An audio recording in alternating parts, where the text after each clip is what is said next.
The 93X Half-Ass Morning Show podcast is sponsored by Standard Heating and Air Conditioning. Standard Heating and Air Conditioning wants to wish you a happy holiday season and wants to let you know that Standard Heating is ready if you face a heating emergency. Their expert team is available through the holidays to make sure you stay warm and safe, no matter what. Become a Smart Club member so that you'll have peace of mind knowing that you're covered for the upcoming winter season. For more info or 24/7 emergency heating services, call 612-824-2656. Comfort you deserve since 1930. The 93X Half-Assed Morning Show. 93X. New Year's Eve, huh? Let her buck. Welcome to the 93X Half-Assed Morning Show. You know, Josh, in the history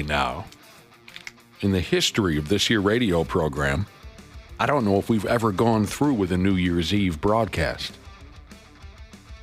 And we should have planned something special, but we did not. Usually, because we're inexperienced. We've never done this before. You're right. We have a lack of experience in broadcasting on New Year's Eve. Usually, on New Year's Eve, this time of day, we're face down at home, still in the middle of, or I suppose towards the ass end of a wonderful vacation. So I think this may possibly be our very first New Year's Eve broadcast.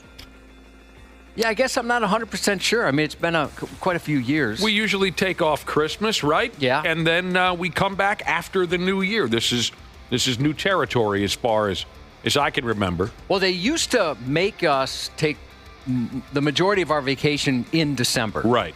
Like ratings related. Right. December does. I don't know if it does now, but back in the day it didn't count. I have no idea. Yes, all that stuff, all that inside industry stuff. So yeah, for a long time we couldn't work on Christmas Eve, even if we wanted to. We would say, please let us come. Excuse me, New Year's Eve. Really Yeah. want It's my one Christmas wish is to come in Christmas morning. And they would say, no, you will stay do home. Can't do it.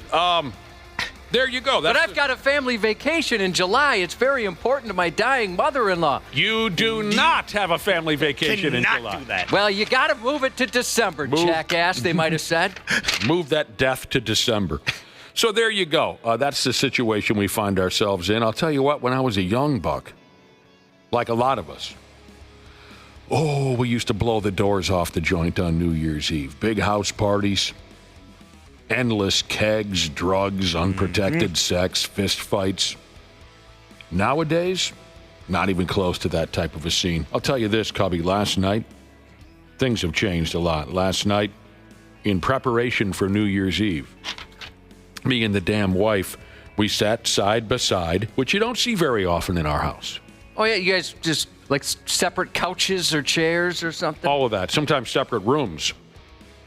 Most nights. We've known each other for a long time. We don't need to sit together. Yay. What are we going to do together? We don't get involved in that. So, but last night in preparation for New Year's Eve, it's a special occasion. We sat side by side and scrolled through an online menu for the restaurant where we're going to sit down and have a meal tonight. We scrolled through so this is, two people sitting again, and it was, Parmesan encrusted walleye. Nice. That sounds good. Ooh, short ribs. Ooh, that's our preparation for New Year's Eve. You know who taught me to check out a menu beforehand? Dana. Yep. I always do that. Always. It's the Dana, move. if Dana hears, there's some lunch plans coming up in 2 weeks, he's on top of it. He does more research for that than he does for anything else in the entire world. It's entirely true, too. Every single time he's like, all right, Wapple, where's your next bar gig? Because I'm going to look up the menu and you have to get something up. Oh, so he even does it for other people? Oh, yeah. Oh, yeah. I like to scout out menus. Yep. I've never been a menu scout. Did I say that correctly? Yeah. I've never been a menu scout. Since Dana, I start doing it now. Yeah. So I do it all the time. So I sound like I know what I'm talking about. I get Gotta get tired of ready. my wife ordering for me. It's embarrassing. You're at the restaurant. She says, I'll have this, and the lady will have the Cobb salad. And I think, well, I'd like to have a choice. And why are you calling me a lady? That kind of I understand. That's what we were doing last night. I hate panic ordering. You're right. Mm-hmm. Oh, you never get what you really, really want. You folks have troubles. Yeah, We we do. don't know. Oh, we have a lot. That's just the start of it. As we've learned before and had conversations on before here on this radio program, there are 2 or 3 of us here on the program. And if you're wondering where Ashley is, she said, forget the idea of a 2-day work week. I'm going to turn this bitch into a 1-day work week. It was kind of genius, and I know you said you were jealous you didn't think of that because why work a 2-day work week when you can work a 1-day work week? That's better.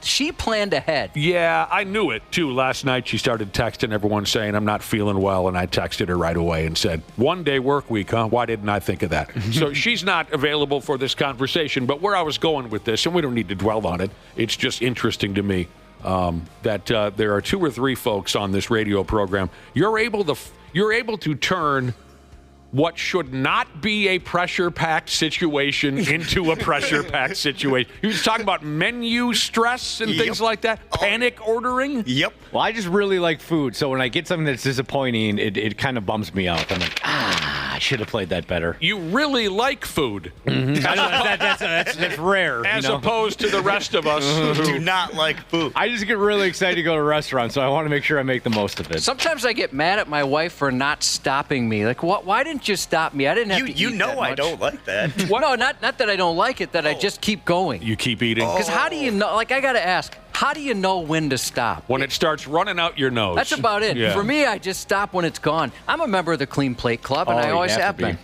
The original toolmaker Jesus said, looking ahead at a menu, he calls 4-plate. It's great. That's good stuff. That's brand new to me. Maybe after last night, maybe I'll become a 4-plater from here on out. So this is the final day on the calendar for the year 20 and 24. At least you got some plans. You know, last night I was talking to my wife saying, should we figure something? I kind of forgot today was New Year's Eve. You know, it's just, I don't know, there's so much other stuff going on. Life And I was thinking about goes on. It does. Yeah. It finds a way. Yeah. It does. And it finds a way for you to completely forget about what used to be a massive event. You know, the scientists, they were asking so many questions about. So, anyways, I was asking her, like, should we plan something? And I thought there was a couple friends I thought we could get together with. And we both realized if we did make that call last night, we'd regret it today. And she even said, I don't want to be up till midnight. She's got to work early tomorrow morning. No, being up till midnight is silly. But going out to dinner, that's a good idea. Yeah, we're going to try that, and then I was just going to get some Papa Murphy's. Or something. there's nothing wrong You with that. dirty dog. I love Papa. Let me tell you something, Cubby. So yeah, we're gonna go out for dinner, and then my neighborhood bar does have a party planned tonight, and I thought you'd get a kick out of this, Josh. You especially. Like every neighborhood bar, there's a party planned tonight, and most places try to do something somewhat special. And my neighborhood bar they're calling it, tell me if you're familiar with this idea, Josh. They're calling it a DJ dance party. Oh, yeah, sure. Okay? I love a DJ dance party. And I asked the wife last night, I said, after dinner, do you want to go to the DJ dance party? And she said, I don't know, we'll see. So maybe we'll go. But here's the part that I thought you'd enjoy. The DJ, who I don't know well, but I've met him a couple of times at my favorite neighborhood bar. The DJ tonight, his name is Roger, and he has a cute DJ name. Oh, great. Okay? I was going to say DJ Roger doesn't sound like a good DJ name. Oh, I could live with it, but here's what he decided to do. And I hope we go tonight just so I can compliment him on this. The DJ tonight, Roger That.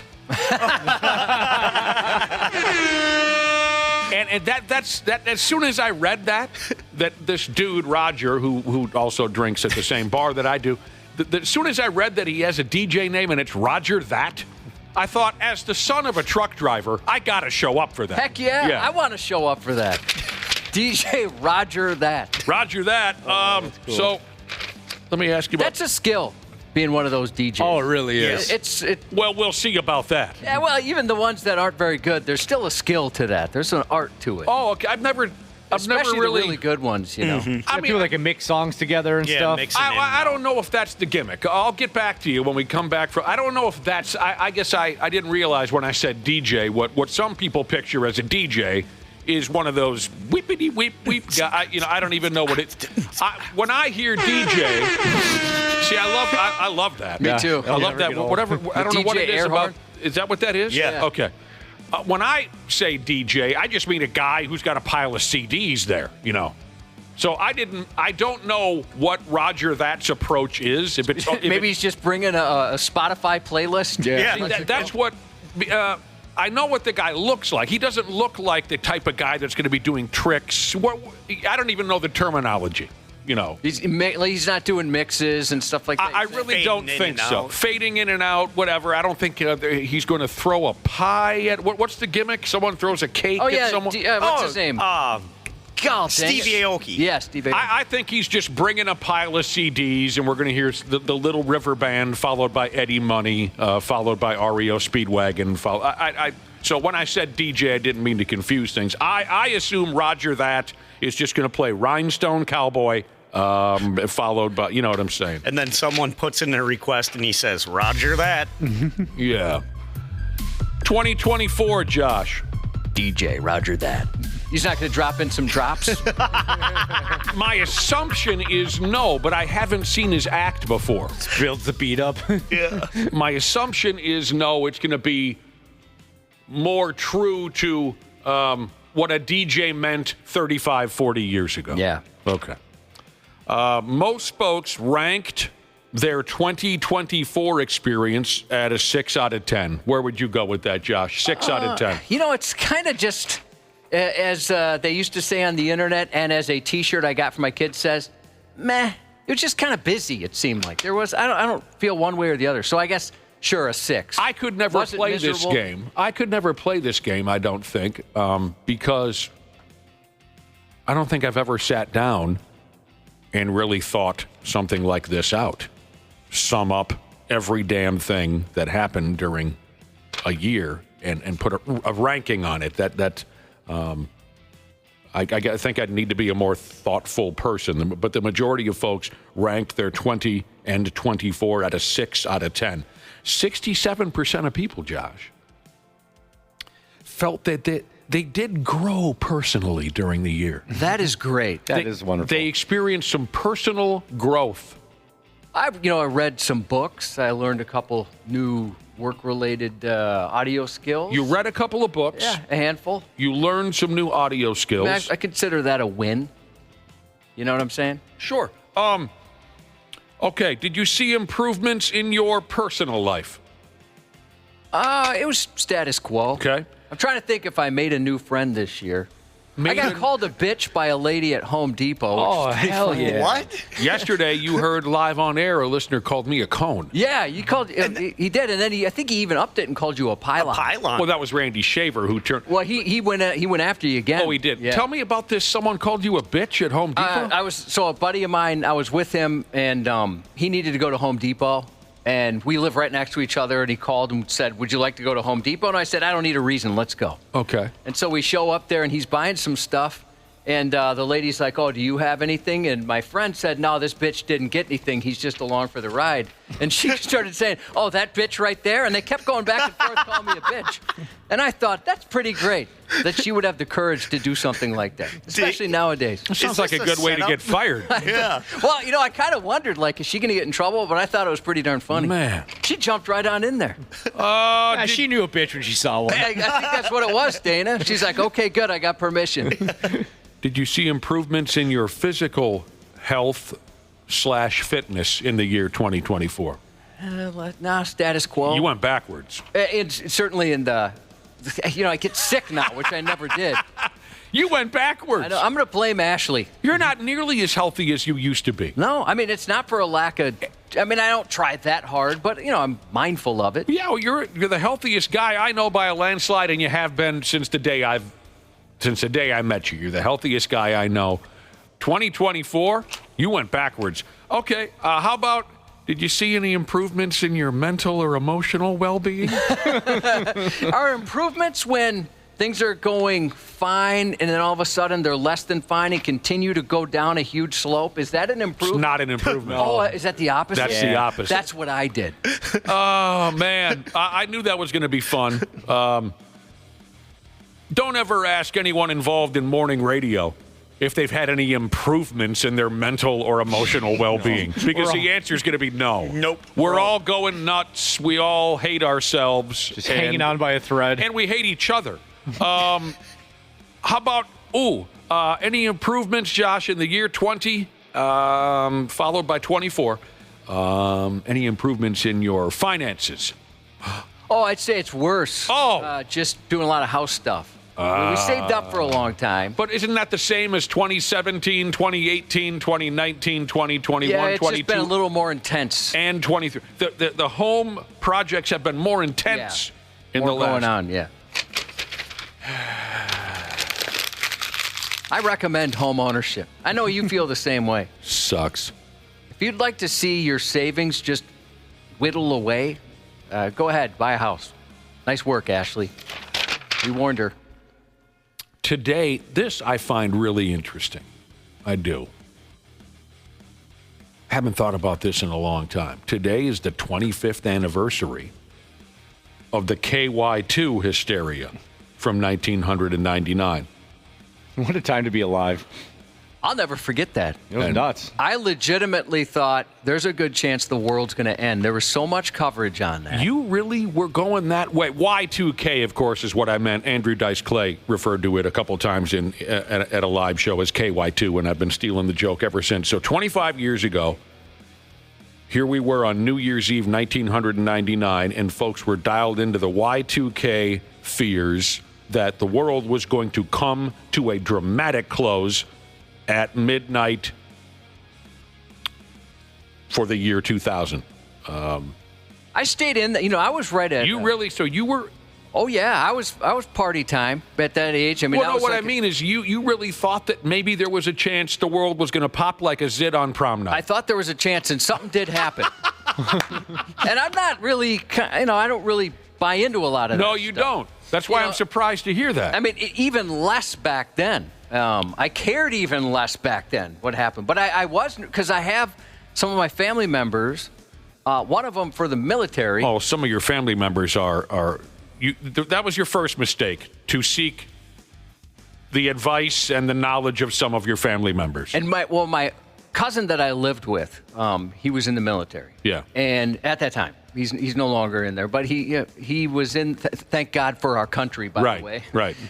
Two words: friendly fire. Yeah. Right. Operation Human Shield, if they needed it. But he was like a computer guy, right? Okay. He was very bright, and he did say, chances are things are going to be okay, but he was a little nervous. And I thought, geez, if he's nervous, maybe I should at least be aware of it. Okay. And so I stayed in that night. You did. On purpose. You went to 0 events, New Nothing. Year's Eve, 1999, even though at the time you were 25 years old? Yeah. You stayed in preparation. That's hilarious. And so I did wake up to quite a scene the next morning. So it's just me and my cousin in our apartment. The former military guy. Yeah, so we lived in Bloomington at the time. We're in our apartment, and I woke up to blood stains everywhere. Oh, man. Everywhere.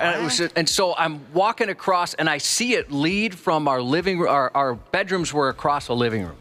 And so I see it leading in the carpet from the bed or the living room to my cousin's room, and I thought, oh, my God, somebody killed the guy. This is in the morning, middle of the night? In the morning, I woke up to this. Yeah. And it's everywhere, absolutely everywhere. Blood everywhere. Yeah, so it turns out what it was a combination of a couple things.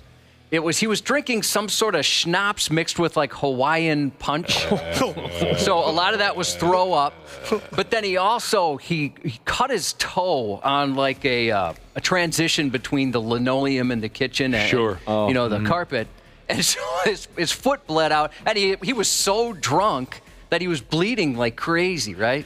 So that's what I woke up to in 2000. And you thought maybe somebody had stabbed him. Wasn't he one of those guys that would just drink himself into oblivion? Oh, yeah. All alone? Yes. Yeah. Yeah. Almost exclusively all alone. Almost exclusively all alone. That's really interesting to me that you had some thought in the back of your mind that, okay, well, maybe this is it. Yeah, it was more like just being mindful of it versus being terrified of it. But I thought, geez, there might be a chance. And there was so much. If you weren't alive at that time, there was so much coverage on it. Yeah, there was. Everybody's talking about, There like, was. oh, this could be real bad. I never bought into it. I'm sure this isn't going to be a wildly original story because I'm sure a lot of us experienced something like this. So I went to a big house party, and credit to the people who owned the house. At midnight on the nuts, as we're all doing the countdown like you do on New Year's Eve. At midnight, the homeowners, we didn't realize this because it was a big party, lots of people. The homeowners had gone down into the basement, and they cut the power. That's great. That's brilliant. They cut the power right at midnight. Funny bit. Some people didn't find it that funny because there were a handful of people at the party who were feeling kind of funny about Y2K and feeling kind of like what Josh was saying. They had something in the back of their mind that convinced them that maybe this was the end of all time in the end. Okay, who wrote this in the article, by the way? Who wrote, it ended up being a big nothing burger? Uh-oh, Dana, that sounds like a Dana. Dana, talk to me. Yeah, what about it? Is that not good? You got something? We used to have James Rocky, our former movie reviewer. Oh, God. He used to say nothing burger all the time. Yes, he did. Yeah, I don't even say it all that often. I don't know why that came to mind when I was putting that together. You said it here, and it's something that I will not tolerate in 2025. Yeah, you throw some of that stuff out there. You know, you have like corporate office talk. Like, let's circle back to that, or we're going to punt on that one, or you kind of have some of those little corporate phrases. Yeah, you're right about that. You've fallen into some bad habits, Well, Dana. in my last job, I think I've told you guys this, we had meetings every day after the show. Like, full staff meetings, and Tuesday was like a sales meeting, promotions meeting the next day, and that was all that anybody used. And I think that still is kind of ingrained in my mind, just burned in, because we can tell. Daily hour-and-a-half meeting, 2-hour meetings where it's, well, let's not throw the baby out with the bathwater on this, you guys, or let's circle back and let's put a pin in that and we'll come back to it. Oh, yeah, you say that stuff all the time. I know. It's a bad habit. 2025, I have a resolution now. Y2K, Dana says, the hysteria ended up being a big nothing burger. Well, it's technically true. A text here says, my youngest was born January 99. Our oldest was born February of 99. So for Y2K, she wasn't quite a year old. I did make sure I had 3 months worth of diapers, bottled water, and formula just in case. So I didn't stock up on anything. That was my next question for you, Josh, is if you had a bunch of bottled water or at least a Mountain Dew. No, and I had no money in the bank. So when they're saying your money might be gone, with these ones and zeros, and that's about what my balance was. You're like, and sweet. It started with the zero, so I wasn't worried too much about like losing a nest egg or anything, but I was mindful of it. In reading this article about the 25th anniversary of the Y2K hysteria, there are plenty of folks who were readying themselves for Armageddon. Here's an individual who went into full-on hoarder mode in preparation for, they say here they were preparing for a year. Stockpiled their basements with bottled water and canned goods, started buying guns. And then when it became, Dana, you say it, a nothing burger. When it became a nothing burger, then this individual in the article talks about how interesting it was to watch. They had I think it was their mother was hoarding guns and food. After the fact, they say it was interesting kind of watching her try to justify all this madness, you know what I'm saying? Yeah. Where people would say, look at you got all this stuff for nothing. And she tried to play it off. Well, I was interested in buying all of those shotguns before that. No, you weren't. You went nuts. So there's plenty of that in this article.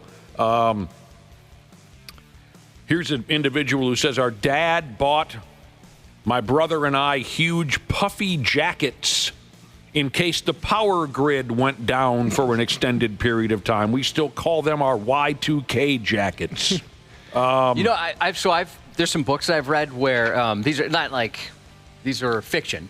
And they propose what would happen if we lost electricity. We'd be doomed, according to these books. I don't know how accurate it is. Well, my buddy Jimmy Abs, he's got a generator. Does he really? Yeah. I've always wanted one. Jimmy Abs, want me to Give them your number? I wouldn't mind, yeah.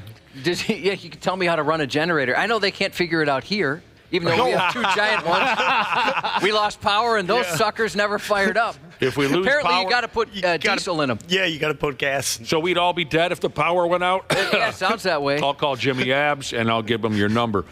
Here's a family in the lead up to Y2K. My parents truly believed there was going to be a biblical apocalypse.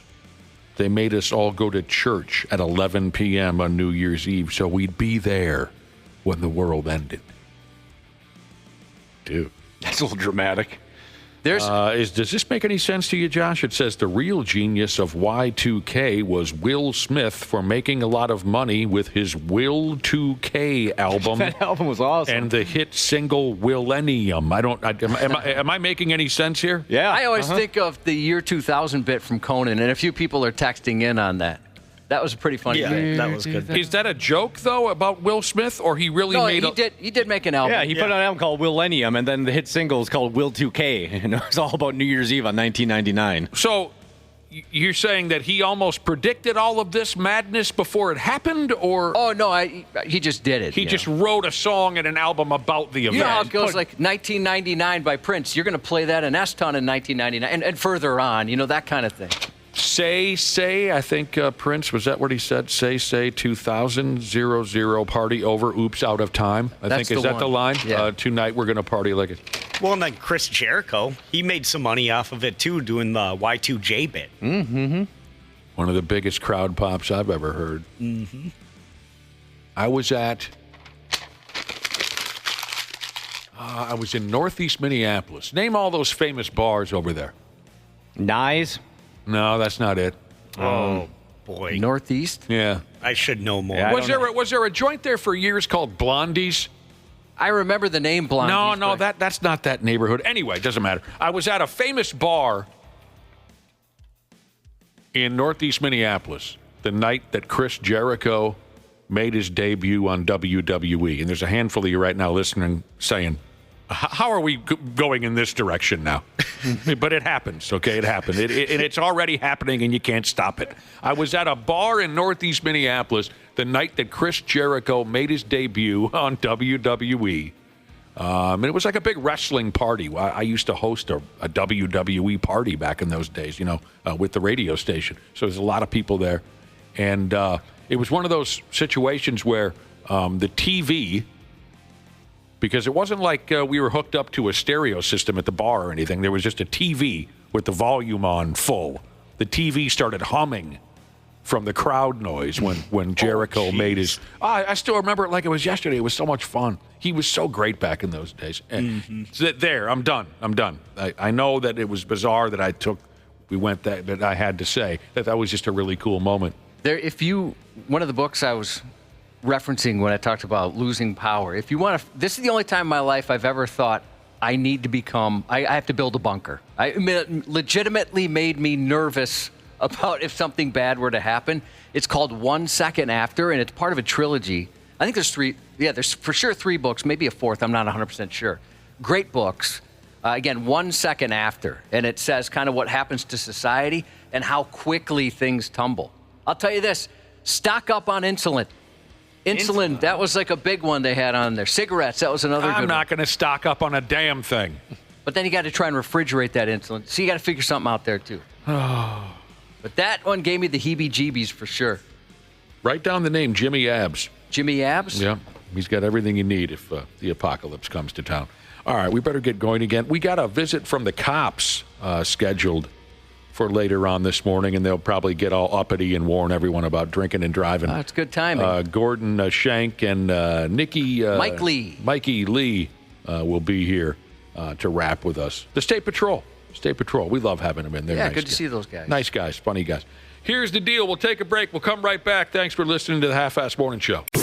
There's a douchiness to them. The 93X Half-Assed Morning Show. Standard Heating and Air Conditioning wants to wish you a happy holiday season and wants to let you know that Standard Heating is ready if you face a heating emergency. Their expert team is available through the holidays to make sure you stay warm and safe, no matter what. Become a Smart Club member so that you'll have peace of mind knowing that you're covered for the upcoming winter season. For more info or 24/7 emergency heating services, call 612-824-2656. Comfort you deserve since 1930. Named one of the best personal finance podcasts, The Stacking Benjamin Show with Joe and his friends makes financial literacy fun. Back when I needed money, a lot of money, there were things that I did during my I need money years. One was really stupid. I didn't pay any attention to my expense line. I just thought if I keep making more money, life will get better. And that is a total lie. If you never keep track of the bottom line, no matter how much money I made, I spent that and more. I can attest to that. Yeah, I would just mess that up. Find out more by searching the Stacking Benjamins podcast, wherever you listen. Stupid news on the Half-Assed Morning Show. I'll be damned.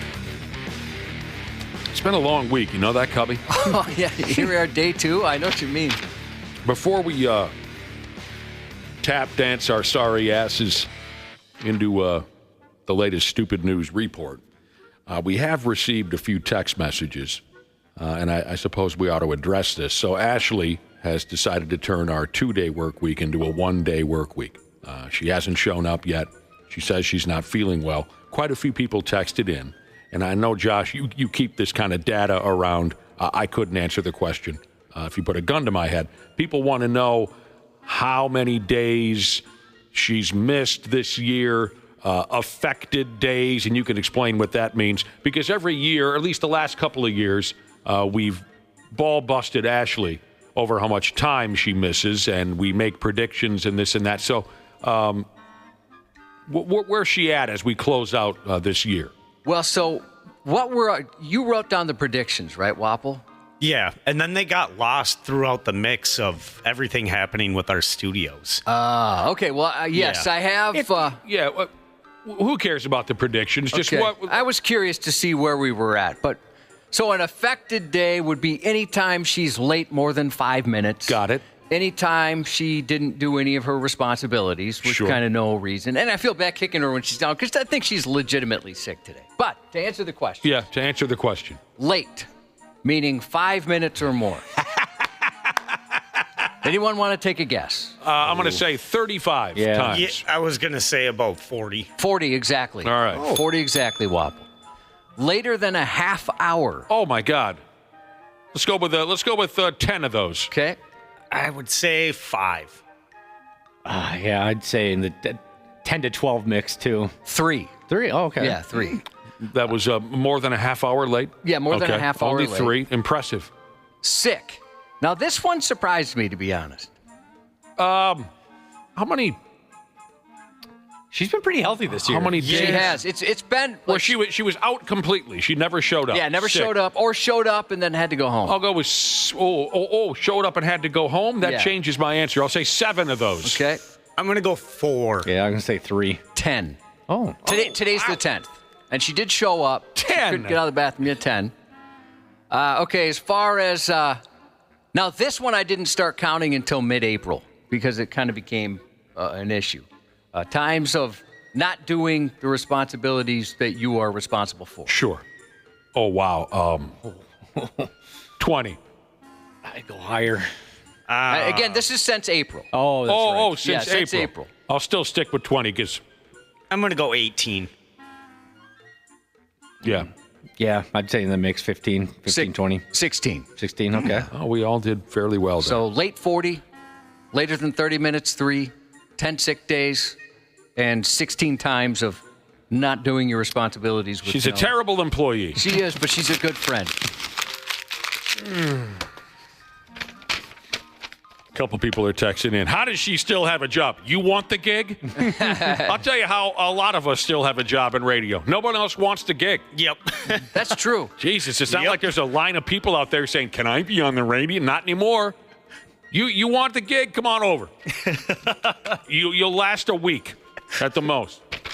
All right. Of course, we're just busting chops. We love Smashley. But she is a terrible employee. It's kind of fun, actually. Awful. In a way, you know. It's not that she's sick. That sucks. That she's legitimately sick, obviously. But it is kind of fun. I like the higher numbers because that makes it interesting. Yeah. Frustrating at times, but yeah. Awful. She's awful. We're firing things off here with some more friggin' Bigfoot nonsense. Again? We talked some Bigfoot this and that yesterday. It's frustrating. Just because it's so completely stupid. The Bigfoot gimmick. I don't know what gets into these Bigfoot hunter type of folks. Do they just get a hard-on by putting on their camo and carrying a weapon around the woods? If that's the case, there's plenty of real wild game for you to chase out there in the sticks. What makes them tick, Josh? Why do they go out there? A lot of maybe lack of employment opportunities. Got to find something to do. They truly believe they want to be that person. They or don't maybe they just have a TikTok account and they are trying to get some clicks. Those are pretty good options. You guys are kind of acting like this is a big deal and it's killed someone before. I don't really understand why you're so upset about it. Funny that you say that. Oh, is that right? Oh, did Bigfoot finally get somebody? There's plenty of real game out there. Big game. That was a White Lion record back in 1989. And a good one. Too much reverb, but yeah, good one. I know an old-timer who will lay his tired carcass out in the woods for days so he can fire inaccurate shots at bears, moose. He'll even, you might not like the sound of this, Cubby, he'll even put big fat air holes in dozens of groundhogs if he's feeling like it. Oh, yeah? Yeah, and then he drinks himself near dead, and he's usually found the next morning asleep in his pickup on the side of the road. Oh, so there's plenty of hunting out there, plenty of real game. Aside from the outdoors aspect, as an avid indoorsman, it's not my thing, but it does sound kind of fun, some of those things you described. But yet the Bigfoot folks will still, ignoring all reason, they'll still load up and chase after something that has 100% for certain never existed anywhere at any time. It's fascinating to me. I'm sorry to say that a couple of fellers out there in the state of Washington, they upped and died on a Bigfoot hunt. It sounds like the poor bastards got lost in the woods, couldn't find their way out, and they turned up dead. That's embarrassing. That is, if there is an afterlife and you're looking down thinking, son of a gun, that's not the way anyone should go out. There were so many cooler things I could have done. Yeah, I would want somebody just to put on a Bigfoot outfit and maul me so I could at least go out saying, I told you so. Yeah. The two of them were found this past Saturday. They disappeared last week while they were looking for a Sasquatch. Cops out that way said exposure appeared to be the cause of death. That sounds absolutely awful. The boys were not dressed for the cold weather, according to the police. Hell, there was a search and rescue crew out looking for the boys, the Coast Guard, dozens of cops, up and around 60 volunteers went a-walking around the woods, canines, drones. So it wasn't for a lack of trying. That's a damn shame. Yeah. I'd like to know what the rescuers were thinking. Like, wait a minute, we're searching for some Bigfoot hunters? Now, here's one. What if they found Bigfoot? Wouldn't that be something? That'd be the ultimate insult to these two guys. God. Shyamalan twist. That would be. There is one final little piece of information to this silliness. I mentioned the search and rescue team, and they spent 3 days searching for the dudes. A couple hours after the search was over, they found the guys frozen, dead. A couple hours after the search was over, just about every damn piece of the search and rescue team's equipment was stolen. Oh, nice people out that way, huh? Nuts. All of their fancy schmancy gear to pull people off the side of a cliff, to radar, all this stuff. Now they got a GoFundMe cooking. So the next time someone needs help out in that neighborhood, out in the woods, they actually have the goods to go out and help save those folks' lives, for Pete's sake. A few days ago, about $25,000 have been raised to restock their supplies. I have no idea what. I would imagine $25,000 is a drop in the bucket when you're talking about all that fancy schmancy search and rescue equipment. I hope the next people that need their services are the very same people who stole all of them. Hell yes. Yes. The theft occurred on the same night the search team found the dead bodies. So, they were a little distracted. They had to walk away from the truck at one point or another when they found the dead bodies. And here come a couple of crackheads, probably. They steal everything. That's a sad story from top to bottom. Yeah.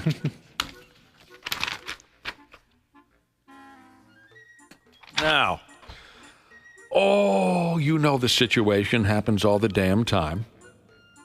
A tiny little child with pissy pants. Yet he's in a grown person's body. You know the type. Full-on adult, at least appearance-wise, but really they're just a tiny little kid. Came uncorked on the highway. This here story comes smooth out of Brisbane, Australia, is how you say it. The supposedly grown adult who couldn't hold in his little childlike temper. I'm going to call him Little Bitch Pants. He came undone, and he was going after folks with a weapon. This is on the highway. He gets up out of the car, right? He was going after folks with a weapon. His weapon of choice was a very adult-looking pot-smoking device. He was toting a bong and swinging it at folks because his little bitch pants temper got the better of him. Now, apparently, one of the victims of Little Bitch Pants and his bong attack, one of the victims is a well-known crocodile hunter around those parts. Remember, I said this was from Australia. A well-known crocodile hunter, a feller by the name of Stephen Turnbull, otherwise known as Croc Turnbull. They named him after the shoes. How silly. No, I don't think that's how it goes. Croc Turnbull. They named him after a pair of shoes. Would you mess with a crocodile wrangler? Nope. Hell no. How many beers do I have in me? Okay, let's say you got 7 beers. Is that enough? Nah, you better double that. Yeah, I would think so. Before I wrestle a croc hunter. But that's one of the victims of this silliness. Croc Turnbull. If you see pictures of Little Bitch Pants, because someone shot a video of this, Little Bitch Pants wasn't even trying to wear a shirt. He spat on, what did I call the guy? Crocodile O'Neill. What did I say his name was? Croc Turnbull. He spat on Croc Turnbull once he got out the car. Croc claims all he did was honk at the dude out there on the highway. That's enough for some people. Little Bitch Pants was swerving all over the road like a bitch. Croc Turnbull honks at him, and that's what set him off. LBP, I'm going to tighten it up here. LBP got up out of his car, smashed Croc's side mirrors smooth off the car. Like I said, he spit on Croc. He spit on Croc's kid, Little Croc. He tried to smash in Croc's windows with his silly little bong toy. I don't think that's going to cut it. But he tried to smash windows with his bong. Yeah, don't bring a bong to a croc fight. That's a bad idea. And that's when old Croc Nuts rolled up his windows and said, you know what, F this noise. But we're just getting started here. So LBP, after he has his little tantrum, swinging his bong around on the highway, he got back in his whip and he drove the hell out of there real fast and going the wrong way into oncoming traffic. And that's when the croc hunter guy noticed that Little Bitch Pants had his own kids in the car with him. And that's the truly frightening part of stories like this, isn't it, Josh? I agree, yeah. When you see that these effing derelict maniacs have somehow reproduced. Yeah, you'd like to think there's something in you, just as a human being, that would say, you know, I got the kids in the car, maybe I'll calm down. Or they've got kids in the car. Right. Man, that means there'll be a second generation that the general public is going to have to deal with someday. But anyway, Croc Dude also said, so he sees Little Bitch Pants race out of there going the wrong way into oncoming traffic. Little Bitch Pants has his children in the car. Croc Dude also said that Little Bitch Pants, while he was racing away, he was steering the car with his knees whilst lighting his bong. Talented guy. And there those two kids are wondering how they got to be so lucky. They must have been terrified. Why would you drive with a bong? That's like an at-home smoking device. What do you bring in the car? Like a bowl or a joint or a blunt. Well, maybe a one-y. It could be that the bong belonged to the kids. It could be. Good point. The kids are just sitting there doing Maybe it nothing. came with the car. To close this story out, this will help you in where I'm going next. The town where this disaster took place is called Logan, Australia. So the croc hunter guy, Turnbull, the croc guy made one more quote to the local news after this bong attack took place. The croc hunter guy went ahead and called the town of Logan the, quote, hole of Australia. I like that he went after the town, He too. hates that town. He hates that town. This was Not just the guy, but the town. Yep, that's icing on the cake for Croc Turnbull. He's never going back to friggin' Logan. I was watching, after this video, it just kind of kept going into other videos from Australian road rage. There's some pretty good stuff. Yeah. One guy did a crane kick on another dude. It didn't go well. You know, he went Karate Kid on him. And I got to say, they don't back down, those Australians. You know, sometimes you'll see a road rage video and the victim's like, what the hell? And they just kind of get out of there. Yeah. They don't. Crane kick. The crane, it looked ridiculous. Did he pull it off? No. No. Well, the other guy didn't lean into it the way Johnny Lawrence did. Boy, he leaned right into it. Yeah, he did. In 1984. And it's an illegal move. Yeah, it was an illegal move? According to Johnny Lawrence, yeah. Here's another one of these colossal jag-offs for you. Before I completely lose my temper, there's a franchise type of supermarket out there, Summers, by the name of Wawa. Okay. Oh, yeah. I believe I've heard it said out loud before. Wawa. People tend to love that place. Do we have those in our neighborhood here? No, we don't. I think they're more out east. Like Okay. Pennsylvania and stuff, I think they started Jersey. it. And We've heard of it, a joint called Wawa. Okay, fair enough. A total jag-off in New Jersey. He called the 911 17 times, demanding a car ride to his neighborhood Wawa. There's other ways to There's accomplish limits to that. the serve and protect and serve. Right. Yeah, they're not going to drive you to the local convenience store. Adam Vaughn is the name the effing guy goes by, a 24-year-old. Don't you know? Obviously, his mother or grandmother weren't around to give him a ride. He's got no woman in his life, clearly. I'm guessing he likely doesn't have a driver's license because of some past offenses, so why not harass the local police department? Because what could go wrong there? He was looking for the cops to personally shuttle his carcass back and forth to the Wawa. Obviously, he was arrested. The cops went ahead and charged him with misusing the town's 911 system. Again, he called him 17 times. He got plenty of warnings from the 911 operators. They'll dump warnings on you and say, look, you gotta stop. He didn't listen to that.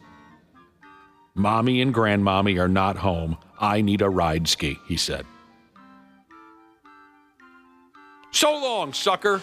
Yeah, I mean, shoot.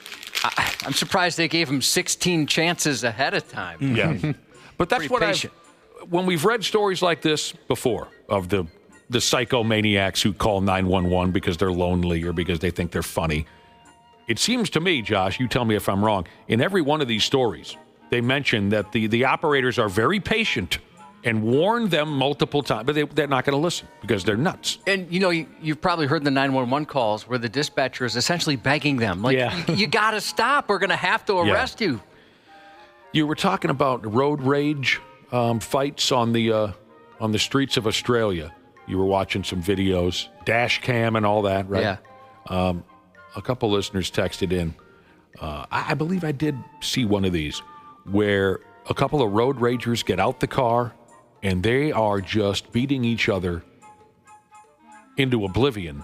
And then eventually they both tire out, shake hands, get back in their vehicles and move on with their day. That's like 3-4 decades ago here in the U.S. That's how it used to be, right? That doesn't happen It would just be the two guys or gal, whatever it was, be the two people involved in the fight. The rest of the friends wouldn't jump in and Right. courageously kick your head 1,000 times after you passed out. Right. and then come back and attack you and your family later with a gun and find out where you live on social media and stuff like that. Right. That's how it used to be here. There isn't that level of mutual respect anymore. Now there has to be a clear winner. And cheap shots must be delivered. And then, like you said, social media attacks have to happen.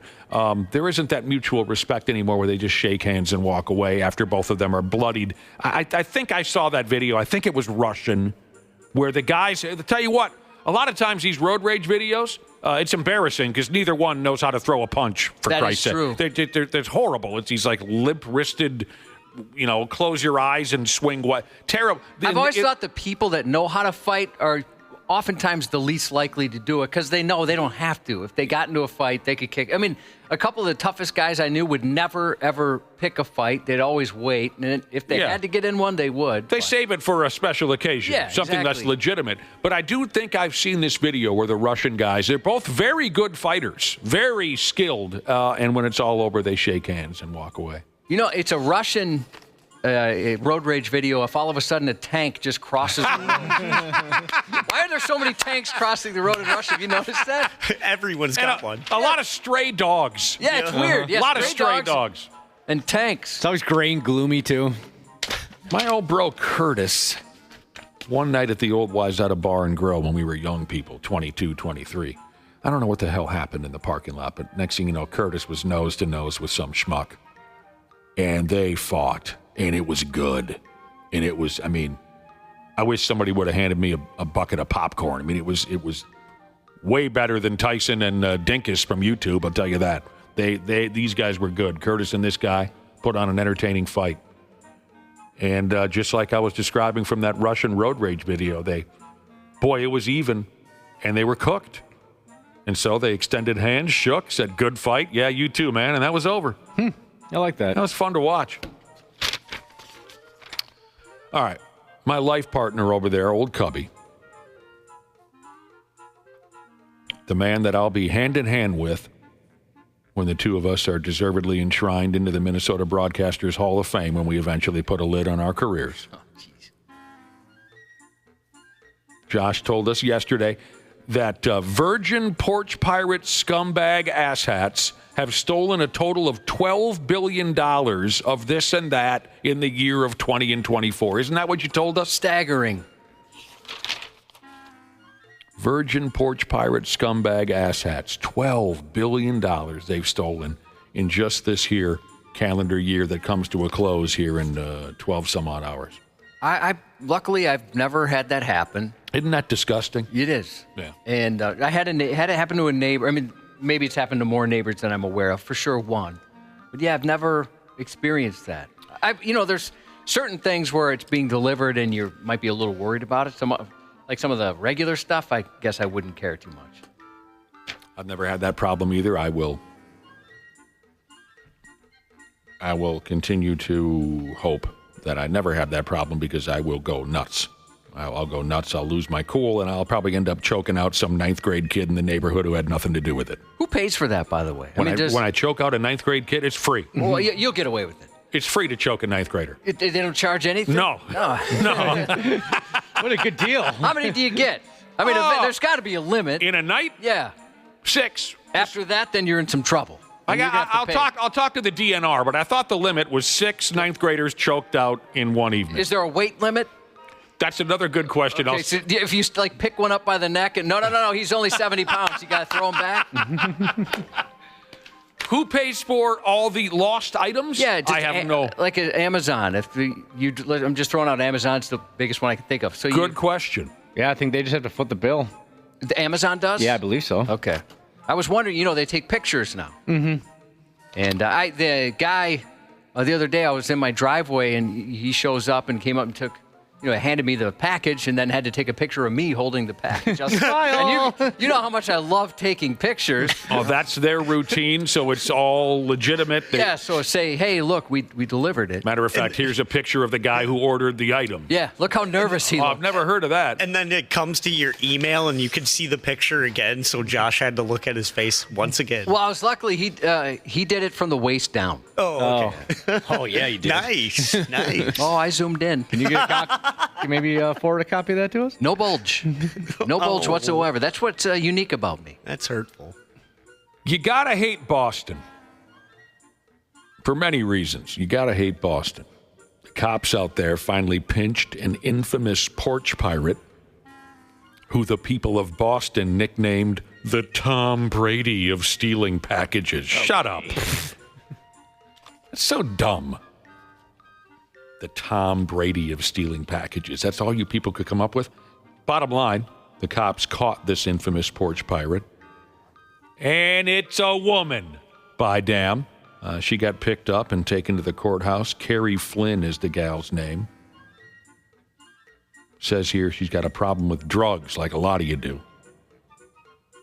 She's up to 34 years old. She's been linked to what they call here several package thefts in recent weeks. I was hoping we'd get a big number, but they're just saying several package. I can tell you that if you take a look at her, you'd be surprised she's only 35 years old. Oh, yeah? Yes. Oh, yeah. She'd be a good advertisement for why you should stay away from drugs. I would have guessed at least 55. Whoa. Oh, yeah, for sure. For sure. That's why you folks should stay away from those drugs, Cubby says. When she was pinched, she was carrying 2 bags filled with unopened boxes. The neighborhood that this drugged-up Flynn lady was teeing off on, they're tired of her nonsense. Says here, not only have porch pirates taken Christmas gifts in this neighborhood, but they've taken birthday gifts for kids, and one gal even had her prom dress snatched while she was wearing it. Wow. Whoa, They stole the prom dress, Well, Cubby. and she deserves the moniker of the Tom. That's superstar stuff right there. That's impressive. Prom have dress. you ever been able to do that? Just make a lady's prom dress disappear? 1989. Ah, yes. And maybe even 88. Prom dress, gone. Work 24/7, Jesus said. He doesn't have to worry about getting his package stolen because they have a code to his garage. They set it in there and close the door. Yeah. That's a new thing, right? It's been around for a few years.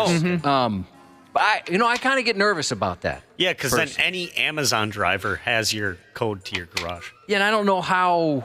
Nobody gets the code to my garage. Yeah, it seems to me, nothing against work 24/7 Jesus, because he's like the coolest looking dude I've ever seen. But I'd be nervous about that. Even the wife doesn't have the code to our garage. That's where I keep my porno. Oh, is that right? That's a massive stack. You told us she commented on some porno early on in your marriage. I don't she remember. found some like in a bookcase in your basement. Oh yeah, that or was something? just that wasn't really porno. That was just Playboy magazines. Well, didn't she consider it porno? And I think she does. didn't she describe the girls in there as whores? Whores, yeah. I believe. Every damn last one of them, whores. She does not. She's not fond of whores. No, If there's one thing I know about her, it affects her day-to-day operations. Yeah. Her hatred for whores. she's concerned about it. Doesn't matter who walks down the road. They're all whores. Yeah, they are. You live in a pretty cool neighborhood, I gotta say. Pretty cool. Can anyone here say that they have problems with stress? Yep. Nah. Mildly. Are you ready to give way? Anyone? You get stressed out? Do you get diarrhea? Oh, yeah, I'm just coming off a case of it. Well, pre-diarrhea. Stress problems? Yeah. You have pre-diarrhea. I had pre-diarrhea, yes. Does your face break out with pimples like you're a 7th grader? What else happens when you get stressed? Oh, I've always been lucky that I haven't been pimply. Do you holler at the kids? No. No? No, they can take me.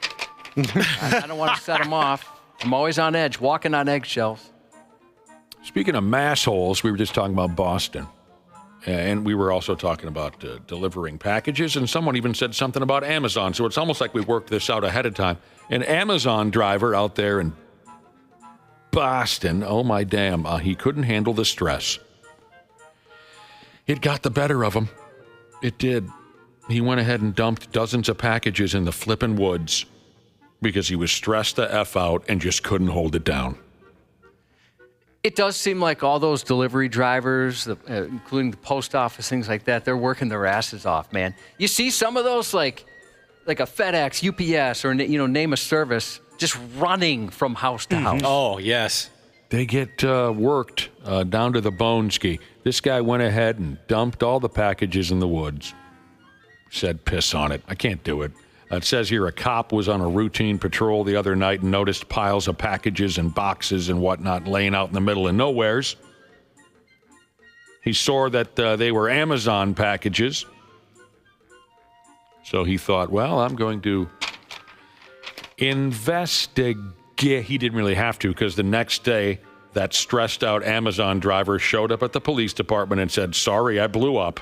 I left all that mess out in the woods because I'd had enough and I couldn't get her done. The cops gave the guy a good beating, and then the packages were delivered to the rightful owners after all. But he just said, good beating, huh? They gave him a good beating. So he comes in, they're like, hey, listen, we appreciate your honesty. People made mistakes. You know, we're going to give you one of the best beatings we got. Not an average one. We're going to give you a good one. You've earned it, pal. He said, sorry I blew up. I just, I had my fill, and I couldn't deliver any more of those by God packages. Yeah, I can understand it. Yeah. There's a, what is it called? Email Amnesty Day. There's a name where once a year there's like it's kind of a fake holiday. Maybe holiday's not the right word, but a day to say, all right, I'm deleting all these emails I haven't been able to get back to, and everyone's supposed to understand, right? Like if I emailed Dana and he didn't get back to me. Oh, is that right? I did not know about this. What's that called? It's got a name. But anyways. Is it coming up? It's kind of like that, right? You're just dumping all that, saying, I'm starting over. This is out of control. I can't keep up. Everyone has their breaking point. It just depends on how you deal with it. Sports on the 93X Half-Assed Morning Show. There's a bird on the field. Quack, quack. And Hecker has it blocked. Tampa Bay's got it. Scoop and score. So, a lot of folks are saying when that blocked field goal, was it a blocked punt or field goal? Punt. A lot of folks are saying that duck was lined up offside. Yeah, it was. No. And the play should have been wiped away with a penalty. There was a duck on the ball field, and he had everything to do with that blocked punt. Well, that's the 12th man. I mean, right there, they should have paid attention. It was obviously out there for distraction. Ducks and this and that. Earlier on, we were talking a little bit about hunting. There's plenty of exciting, real wild game out there if you're a hunter. Why waste your time running around the woods looking for Bigfoot? These are some of the conversations we've had this morning. I never thought of this. Stillers fan Jesus texted in on the topic of hunting Bigfoot. He says, why waste your time chasing Bigfoot when you can choose to hunt real big game? He says, like dragons. That's right. These Bigfoot fools are out there chasing a mysterious creature we know doesn't exist. Yeah. We've seen Game of Thrones. What do you use to hunt dragon? Dragon? Well, it's one of those like giant like a bolts, like a harpoon almost. Yeah, essentially like a harpoon. Oh, yeah, really? Yeah, and then you got to have a chain on it so you can take that thing down from the sky. And a sword. Stillers fan Jesus knows all of this. I would imagine he hunts dragon. Real quick, Patriot missile probably could take out a holy dragon. buckets! A Patriot missile. Yeah. The Detroit Lions won their ball game last night. What did they put? 40 points on the board? Yeah, they did. You know who's shaking in his boots right now, Josh? Who dat? Your little hero, that Van Ginkel punk. You think he's shaking in his boots? He can't stop the Lions. They put 40 points on the board. Oh, let's see. Maybe he's got a chance. You got no chance, Van Ginkel. You don't think so? Timberwolves playing ball tonight at the Oklahoma City Thunder. Pigs at home to play the Nashville Predators. Both of our pro hockey and basketball teams have New Year's Eve games. That's kind of fun to have that going in the background while you're binge drinking. Randy Shaver's going to swing by in a half hour, but don't go nowhere because Josh has his news report scheduled for us next on the Half-Assed Morning Show. There's a douchiness to them. The 93X Half-Assed Morning Show. Standard Heating and Air Conditioning wants to wish you a happy holiday season and wants to let you know that Standard Heating is ready if you face a heating emergency. Their expert team is available through the holidays to make sure you stay warm and safe, no matter what. Become a Smart Club member so that you'll have peace of mind knowing that you're covered for the upcoming winter season. For more info or 24/7 emergency heating services, call 612-824-2656. Comfort you deserve since 1930. Named one of the best personal finance podcasts, The Stacking Benjamin Show with Joe and his friends makes financial literacy fun. Draymond Green has a podcast. He was asking Mark Cuban why at the beginning of 2024, Cuban sold a huge part of his company. He's like, did you see how much money I got? I'm sure there's a more graceful answer than that. But dude, I bought it for $200 million and sold it for $6 billion. Like, what the heck? Of course I don't think it was that much more graceful than that. Find out more by searching the Stacking Benjamins podcast, wherever you listen. Half-assed morning show.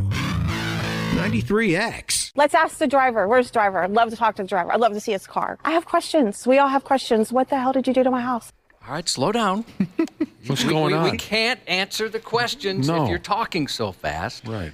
A DoorDash delivery took an unexpected turn in Texas when a driver en route with tacos made a disastrous wrong turn, crashing into a house, smashing through a garage door, and speeding off without ever delivering the food. The incident happened earlier this month in Plano, where the driver was supposed to be delivering an order.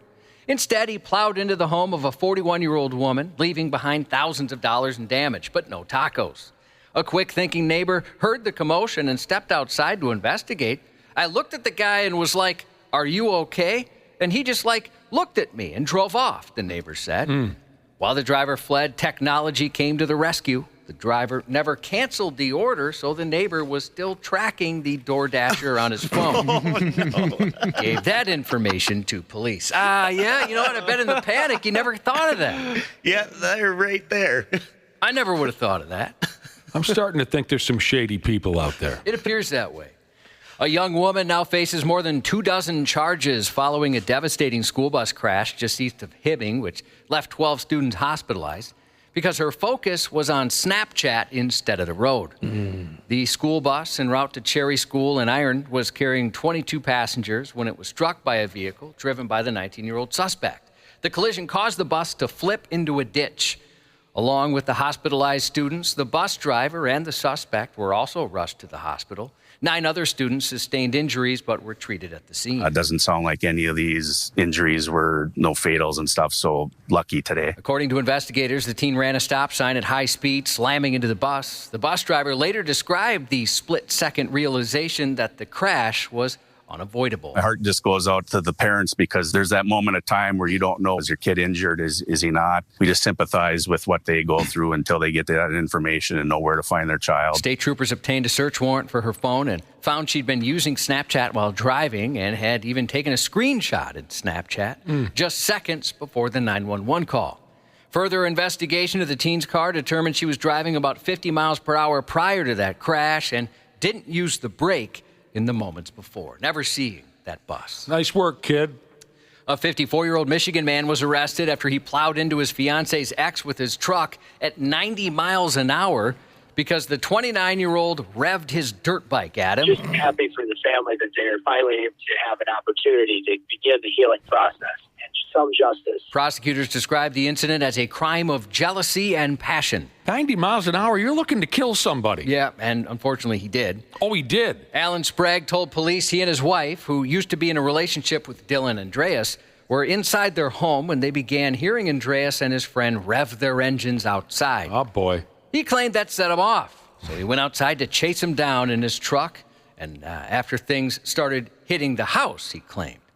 He said Andreas turned in front of him before the collision, which he claimed he couldn't avoid. A witness, however, testified Sprague purposefully ran over Andreas and the other rider, denying Andreas ever turned in front of him. The man's fiancée was in the truck with him during the incident, but she wasn't charged. He tried to claim she was driving, but jurors didn't believe him. He tried to throw his own fiancée under the bus. Yeah. What a catch he is. A Texas teenager is in serious trouble after allegedly poisoning a classmate's show goat, an act authorities described as fueled by jealousy. Oh, my God. Not the show goat. You're going to kill a goat? The 17-year-old, a dedicated member of her school's Future Farmers of America chapter and an active participant in goat shows with her own animal, now faces animal cruelty charges. Prosecutors allege she couldn't handle the competition from a younger rival and took shocking measures to eliminate it. I guess. She was arrested after security footage reportedly showing her using a drench gun, a tool meant for administering medicine to give the toxic pesticide to a classmate's goat. Tragically, that is, the goat named Willie died within a day. Oh. Police say the teen confessed to the crime and even admitted this was her second attempt, claiming her motive was a belief that the goat's owner, a 15-year-old, was a cheater. However, the 15-year-old's mother dismissed that accusation, stating, "You can't cheat when it comes to showing goats. It makes no sense." So the jealousy really seems to be the driving factor, the mom said. Investigators uncovered further evidence in the form of the teen's search history, which included inquiries about lethal poisonings for animals and how to clear search history. That's always great when they do that. She didn't figure that one out, apparently. So she tried to poison the goat twice? Yep, didn't work the first time. It's like then all of a sudden it's like the movie. She poisons it, thinks the goat's dead, and then all of a sudden the next day it shows up at the showing. It's like, oh, no. Ghost goat. Did you ever anticipate show goat competitions would come to this, Josh? No. I didn't know I they did were not. that passionate. I also did not anticipate such a thing. Just as folks were settling down for some holiday cheer on Christmas Day, Michigan police got an alarming call about 5:50 p.m. A man at a gas station confused Christmas for Halloween, attacking someone with a saw, then trying to run them over with their car. When officers arrived, they found the weapon, a circular saw duct taped to a wooden 2x4. The 45-year-old suspect didn't stick around to explain himself, though. He bolted, but wasn't on the run for long. Police tracked him down shortly after. Once arrested, investigators discovered the saw-wielding suspect was already on probation. I'm sorry, one more time. He took a saw blade and duct taped it to a 2x4, and he was swinging that up around at folks? Yeah, it's kind of cool in a way. Yeah, it is. Seems like something out of The Walking Dead. Yeah. Sort of cool in a way, okay. A Pennsylvania man's in critical condition after a fight over a coworker's request to pet his dog.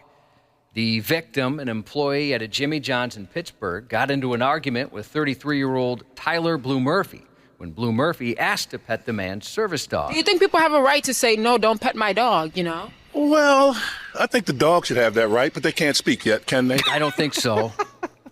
I hear what you're saying, but yeah, I don't think they can. I'm sorry, I said Tyler. It's Tyree Blue Murphy. Tyree. What began as a verbal disagreement quickly escalated into violence. According to reports, Blue Murphy, along with 31-year-old Damon Robinson, brutally attacked the victim. They allegedly beat, kicked, stomped, and even struck him with a bike tire. Because he wouldn't let them pet his service dog. Pet the service dog. Blue Murphy claimed the victim grabbed his dreadlock, sparking the fight, while Robinson stated that he tried to break it up, but then admitted to hitting the victim several times. However, surveillance footage tells a different story, reportedly capturing both men viciously attacking the victim as he lay defenseless on the ground.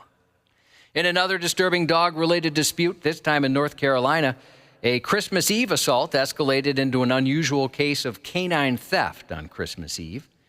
A 48-year-old North Carolina woman's facing several charges after an assault ended in the theft of a dog.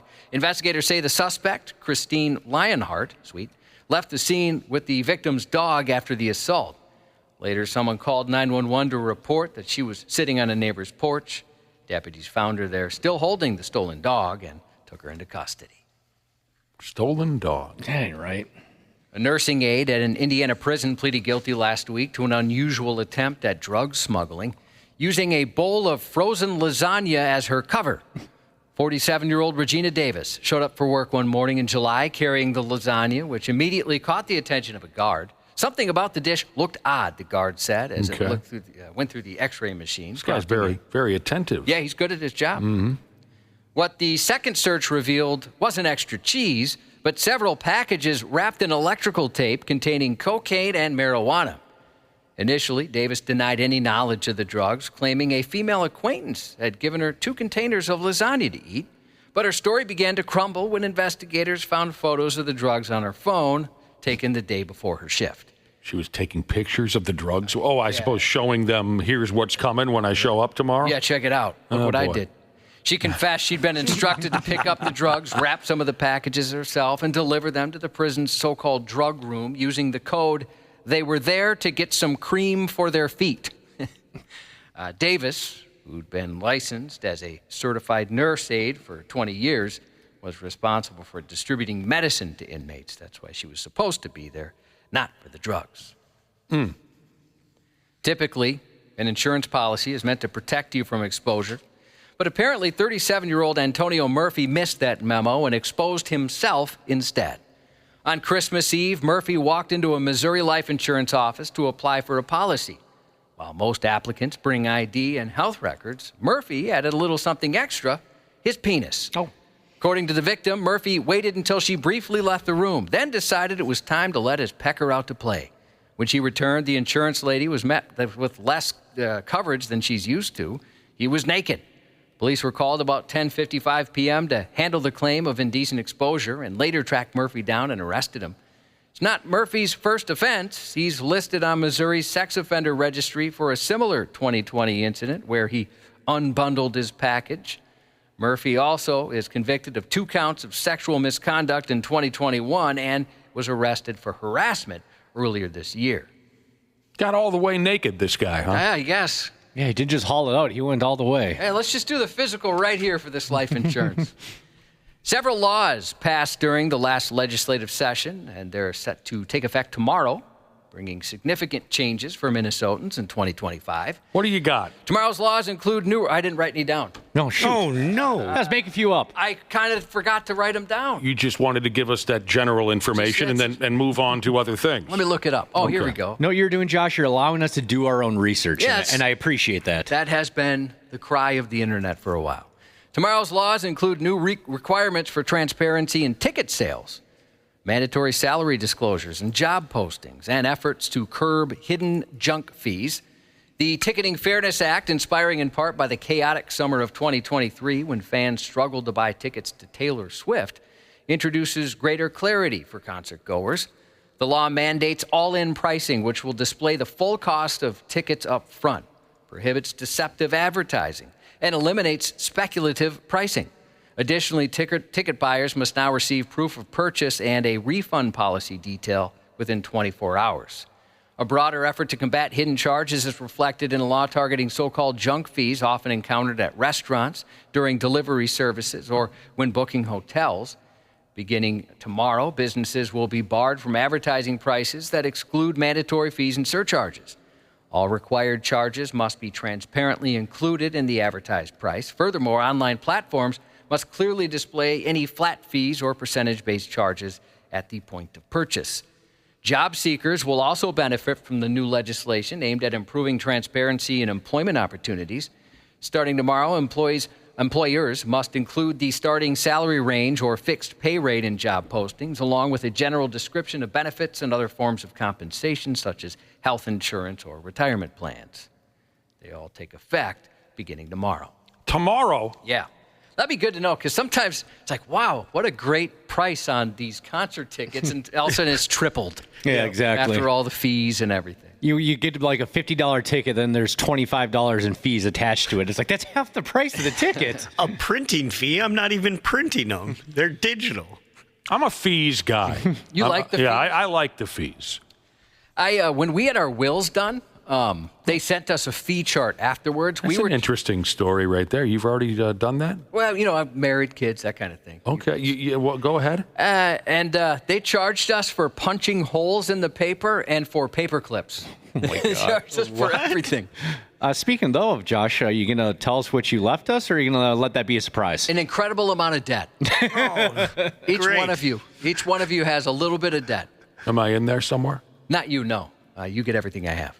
A 34-year-old Texas jerky seller threatened to show up at a Capital One office with a machete and gasoline and, quote, do things unforgivable over a $543 debt. Taylor Bullard targeted the financial giant years after making similar threats against other companies, including one to release anthrax and to shoot up an office with an AK-47.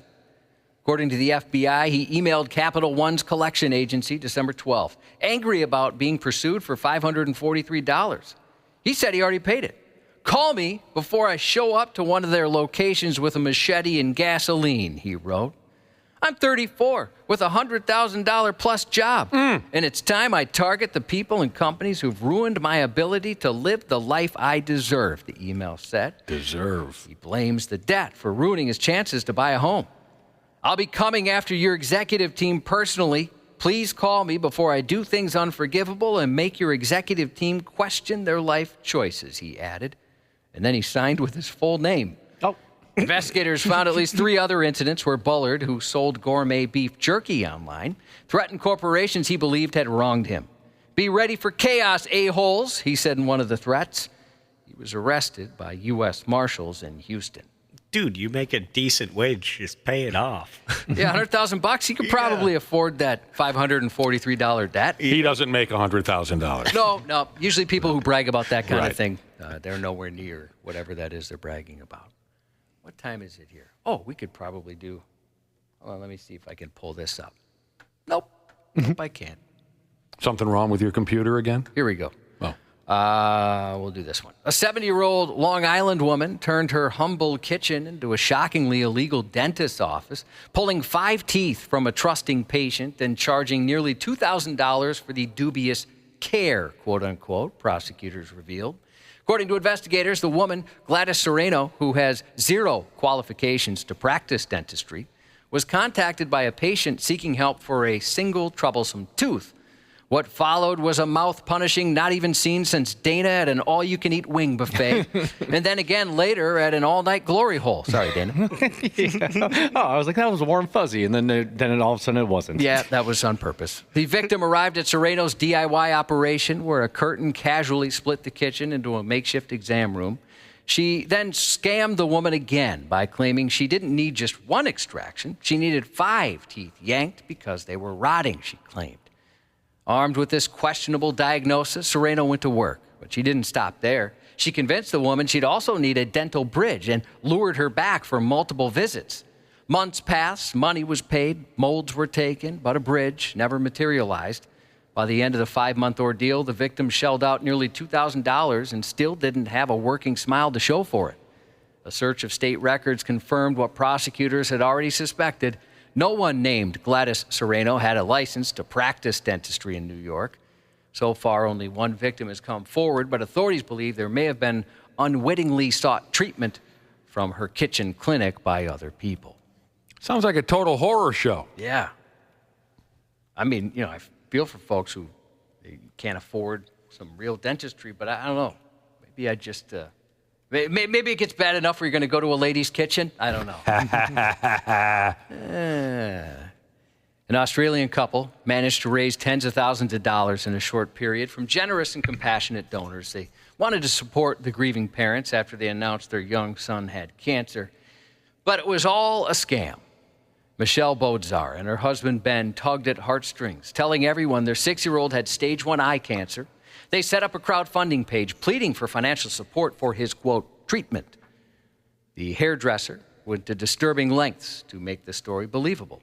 She asked a colleague to shave her son's head and eyebrows, wrapped his legs in bandages, and even placed him in a wheelchair. Can you imagine? This kid was terrified. He thought he was dying of cancer. Oh, the kid bought it too? Yeah. The kid wasn't in on it? The ruse worked. In no time, the couple raised $60,000. Family, friends, and parents at the boys' school opened their wallets and their hearts, moved by the family's apparent anguish.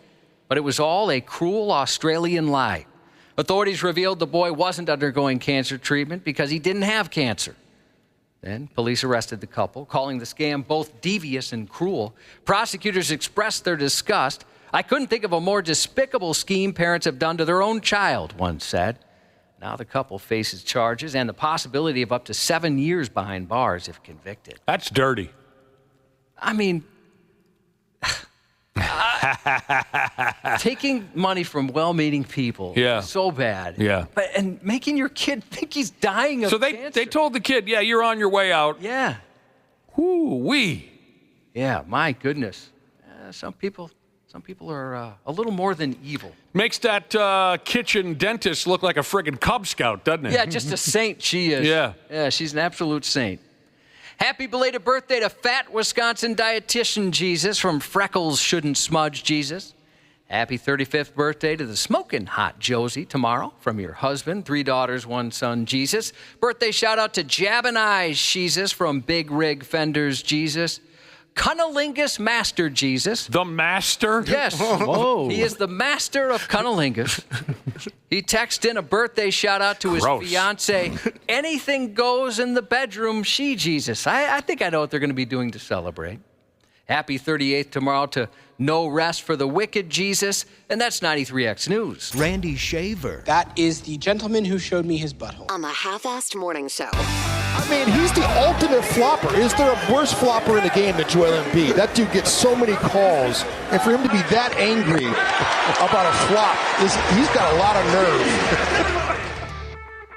I dig that. We talked a little bit about that yesterday. Timberwolves broadcaster Jim Peterson going after Joel Embiid of the Philadelphia 76ers, calling him the worst flopper of all time. Good morning, Randy Shaver. Good morning. You know what's a damn shame, Randy? On the topic of this, Joel Embiid being the biggest flopper of all time. I don't know. That's what Jim Peterson says, and I love Jim Peterson. I love what he and Michael Grady bring to the mix. So I'll back Jim 99 times out of 100. What's a damn shame? And Randy Shaver, I know you love to swing from Wembayamba's jock, but he's already an embarrassing flopper. Oh, I don't think so. And it's a damn shame. I don't think so. Did you watch the game the other night?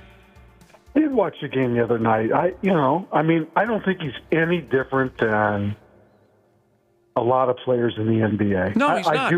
But he is already an embarrassing flopper in his second year. Well, I disagree. I do agree about Embiid. I think he's a little bit too much.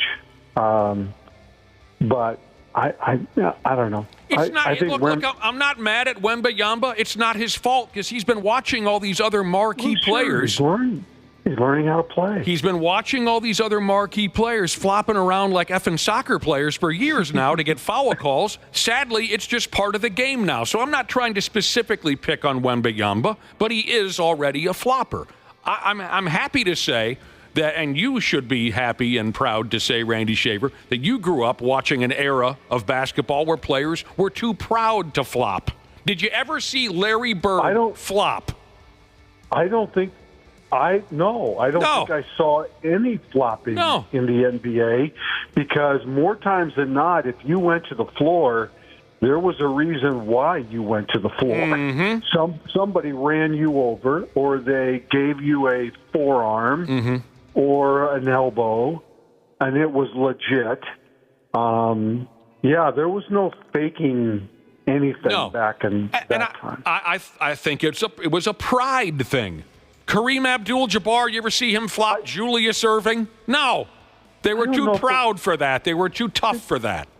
I think that's part of it. I just don't think they thought that way. No. It just wasn't. No. It just wasn't part of the game. They didn't. Right.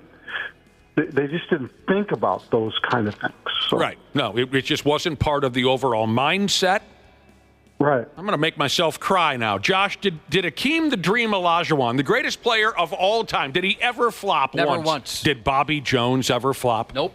God, no. Because he was a man with great pride. I don't even remember seeing Jordan flop, but he didn't need to. The refs gave him all the calls he could have ever dreamed of. Yeah, I don't remember seeing that either. Randy Shaver, New Year's Eve, son. Yes. Tell us about the biggest, baddest... What's today? Today's Tuesday? the 31st of December. In a handful of hours, amateur night's going to kick in. It's New Year's Eve. Tell us about the biggest, baddest, coolest New Year's Eve you ever had in your pointless life. The biggest, baddest, coolest experience. New Year. Everyone's got to have one, right, that they can remember? I'm sure I probably have. I don't have any crazy story, I can tell you that. I was always very careful about New Year's Eve, even when I was a young person. Oh, yeah? I was never stupid about New Year's Eve. Even when you were at Iowegian State? Well, God, I don't remember that at all, man. That was way too long ago. Oh, yeah? I probably was stupid back then, but... in a professional life, I just don't. I just didn't put myself out there to the point where fair enough I could get myself in trouble. So. Well, yeah. I mean, it didn't have to be, you were binge drinking and shooting drugs or anything. I'm just, it could have been just a cool experience. Do you ever end up at a famous person's place on New Year's Eve? You ever end up? No, I went to a few of the big parties down at International Market Square on New Year's Eve. Oh boy. I went to quite a few of those. I bet you saw Tommy Kramer in the men's room back in those days. Yeah, I don't remember seeing Tommy at one of those. No. International Market Square. Yeah, he might have been there. I remember that joint. Recall. Yeah. Oh. They used to always host a big New Year's Eve party. It was. I don't think it was open to the public either. I think it was an invite. Oh only yeah, that was my next question. Was you must have been you were on the VIP list? Yeah, I think that's what I remember. Yeah. I remember going to a few of those. Yeah. Oh man! Well, tonight's the night for those of you who still like to go buck wild on New Year's Eve. I'm sure you got everything planned and you're ready to cut loose. Wapple asked me what I was going to do. I said I think I'll be in bed by 9:30. I don't think I'll be. Yeah, that's not to go. Not a lot of staying up late. I mean, I know the ball's going to drop, so what's the point of watching that? I mean, Yeah, I don't get involved in that. I never really got involved in, and I'm sure there's some text jokes coming in on the ball drop. That was never my thing. Kind of afraid that I will be the target of those jokes, but yeah, I'm sure those are probably.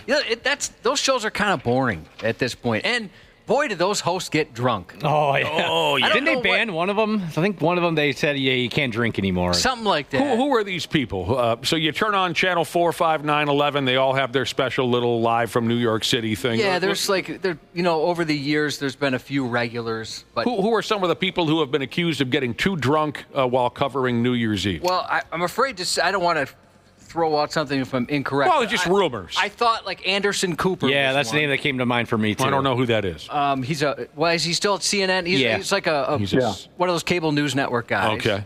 Maybe I'd know him if I saw him. I bet you would. All right. And there's a couple others. Like Ryan Seacrest hosts one. I'm not suggesting he gets hammered. Well, he hosts the Dick Clark one, and the Dick Clark is infamous for New Year's Eve. That's the big one. Well, what are they supposed to do? Sit around drinking seltzer water or something? Well, it's interesting seeing them hammered. You're right. Oh, you're talking full-on hammered. Yeah. Oh, by the end of it, like not just a little bit inebriated. Some of them are really drunk. That brings up, I'm not going to name any names as I go down this route either, but a famous hockey personality here in town once told me a story about another very famous hockey personality, and that's the only term I can come up with. Sorry if that sounds stupid, but that's the only term I can. A famous hockey guy who used to call games here in town, who got pulled aside before they went live one night, and they had to say, look, pal, you got to take it easy with the friggin' Steve Weisers. You're about ready to call a 3-hour hockey game.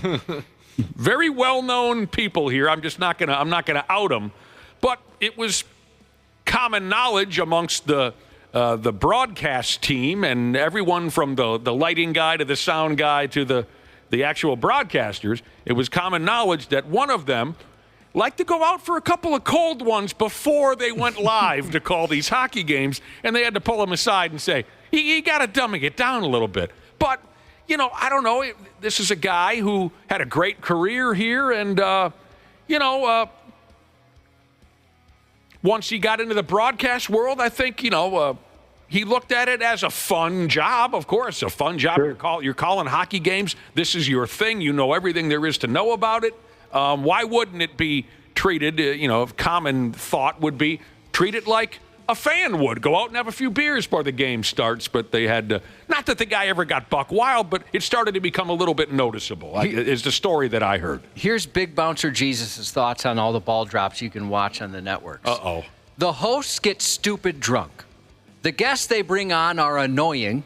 And the musical guests are all lip syncing. That's his thought. He's got a point on all three of those. Yeah. Although I got to say, maybe it was last year, LL Cool J was pretty awesome.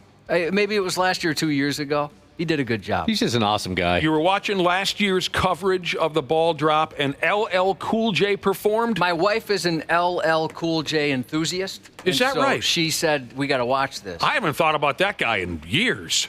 LL Cool J. He talked about that girl around the way, didn't he? Yeah, he did. He mentioned her.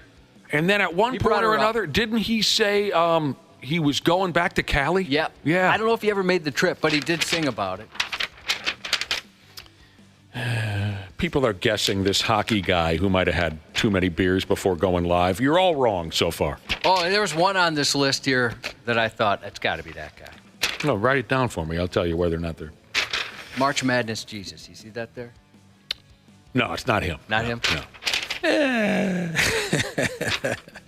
I love that. I love just picturing the boss pulling you aside as you're 5 minutes away from going live to call a hockey game, and the boss has to say, how many did you have before you walked into the building tonight? But that's hockey's fun. You're supposed to be drunk, whether you're watching or playing hockey. Right, Randy? Absolutely. No, you're wrong. Everyone's wrong so far. Everyone's wrong. Oh, there's some good guesses coming in. Yeah, you're wrong. Oh, boy. No, you're wrong. Oh, yeah, the number one answer is a pretty good guess. You're wrong. Timberwolves play ball tonight at the Oklahoma City Thunder. Let's get the basketball. That'll be a fun game to watch. We'll get the basketball out of the way. They haven't played the Thunder yet this year, have they? I don't think so. How is that possible that they're 30 games into the... Yeah, they'll stack them up here in the second half of the season. And they're really friggin' good. Yeah, but they're missing Chet Holmgren, and so they've had to kind of adapt a little bit. They got Hartenstein back after he was hurt to start the season. Hartenstein. But, I mean, the combination of Gillis Alexander and Jalen Williams is a pretty good combination. The friggin' Oklahoma City Thunder. They just have a lot of really good moving parts, you know? I mean, they got a good bench. They're just solid. They're very slick. Very slick is the word when I watch them play. Yeah, even without Holmgren, they're pretty solid. So, I mean, the Wolves will win if they move the ball. Oh yeah. If they play the defense the way they're capable. Yeah. And they move the basketball, they'll probably win. But you know, I hate to say you watch the games too. You see these stretches where individual play takes yes. And it just you know, if you're a Wolves fan, you got to kind of get ticked off a little bit when you're watching as the game progresses and you start to see them morph back into that stagnant offense. One-on-one stuff. You know, yeah, or just launching threes because that's all they want to do. Right. Dude, just say it. It's Edwards. It's Edwards. It is. I love Anthony Edwards. I was going to say more Randall. Well, Randall is part of the problem when it comes to this individual stuff, and you forget about moving the ball and moving your own feet. Yes, of course, Randall is guilty of it, but call it what it is. It usually is Edwards. And when it works, of course, it's beautiful. But when it doesn't work, it brings the whole works to a halt. I don't know. Is it just me, though? I think about those Golden State teams when they won championships. Not so much the last time, but early in their championship runs, how they moved the basketball. I can remember us talking about that. Of course, yeah. On the show, about the ball movement on offense by Golden State early on in their championship run, and how unselfish they were, but how every player, all five guys, were moving all the time. And you don't see that. I mean, even in some of the best NBA teams, you don't see that anymore. And the Wolves would be, to me, the Wolves could be a very good basketball team offensively if that was their style of play. I just don't. I see it once in a while, but I don't see it consistently. That's for sure. Former Oklahoma City Thunder ball player, and at this point, former everybody, really, Russell Westbrook, now playing for the Denver Nugget. Last night, Russell Westbrook became the third player in NBA history to have it's a triple-double, which, of course, is always notable. But then you add in these other little elements. I don't know if this is too nitpicky for everybody, but Russell Westbrook became only the third player in NBA history to have a triple-double with 0 turnovers, and he shot 100% from the field and the free throw line. Well, I guess now that I say it out loud, that's pretty impressive. Yeah, they call it a perfect triple-double. Yep. Perfect triple-double. Yep. The Nuggets beat Utah. So Nikola Jokic did this a few years ago. Sacramento Kings star player Domantas Sabonis did it this year. And now here goes Westbrook. He finished with 16. It is pretty impressive for Westbrook at his age. Yeah. To pull off those kind of things. And I don't think he's a starter for Denver either. I think he comes off their bench. I believe you're correct. So, I mean, he's kind of had a little bit of a renaissance in Denver. Yeah. If you've been watching his stats this year, he's kind of had a resurgence of, I think he's kind of found a home, actually, in Denver off the bench with a very good team that's got good parts. They've been injured a little bit. Right. Banged up throughout the year. Gordan and Porter and Murray have had their times on the injured list, but I think he's kind of found a home, and that's kind of a dangerous thing in the West if you think about it. If Denver ever gets going where they're consistently winning, he's going to be a key part of that. I watched the Nuggets play earlier this year, and Russell Westbrook, he played a fair amount of minutes, and he looks rejuvenated. He does. He looks like a new man. Yeah. LeBron James, as we mentioned yesterday, LeBron James turned 40. So he's the first player to suit up as a teenager and in his 40s in NBA history.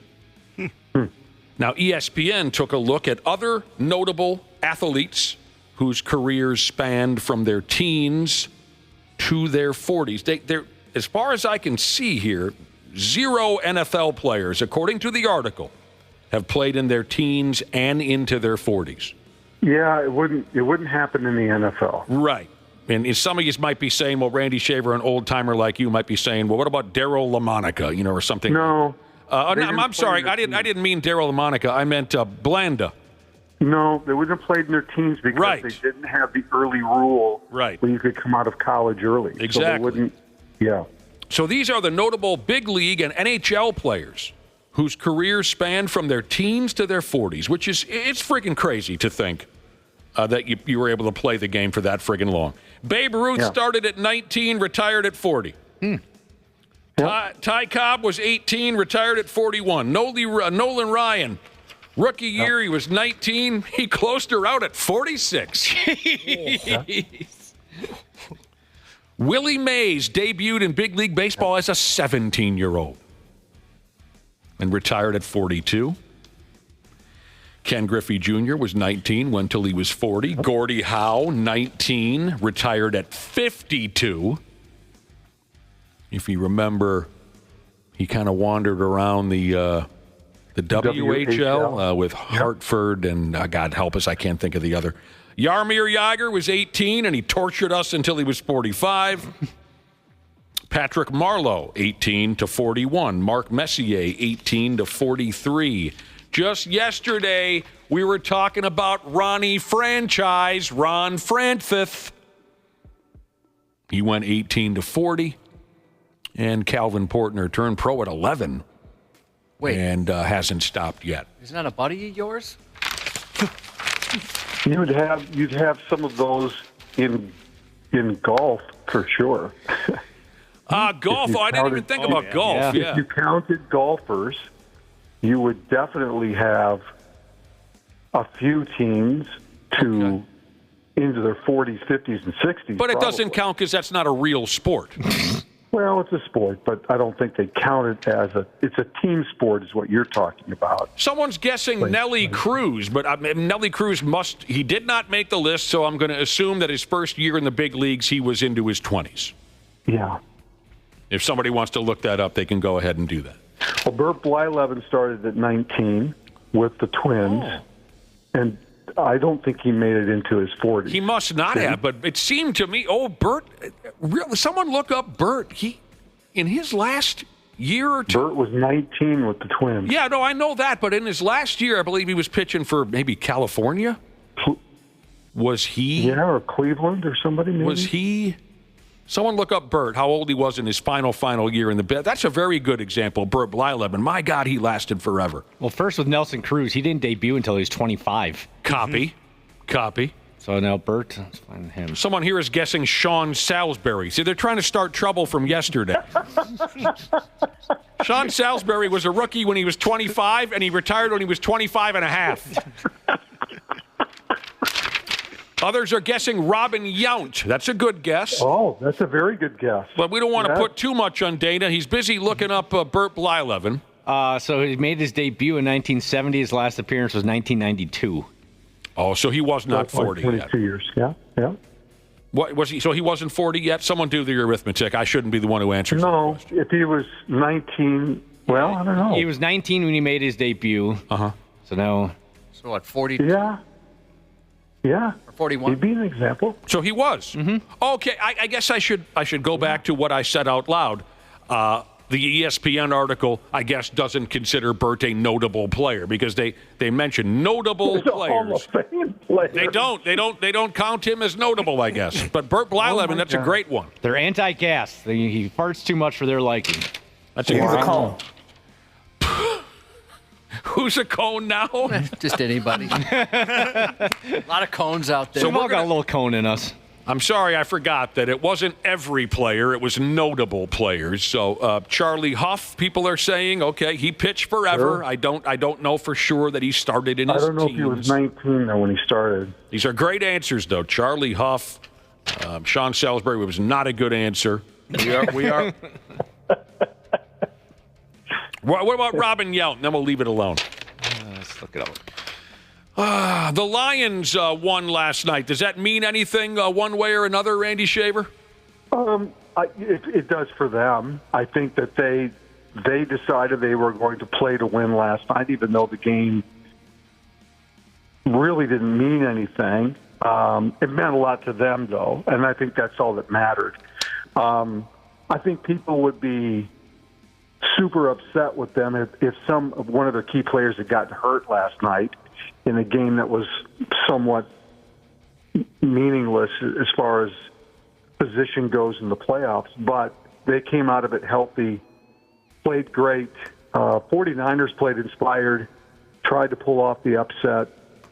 I wouldn't have guessed the track meet that it turned out to be, the 74 total points, but got to give the 49ers credit for giving them a run. But Detroit's gassed up, man. I mean, they feel like this is the year, even with all the injuries. Well, everybody does.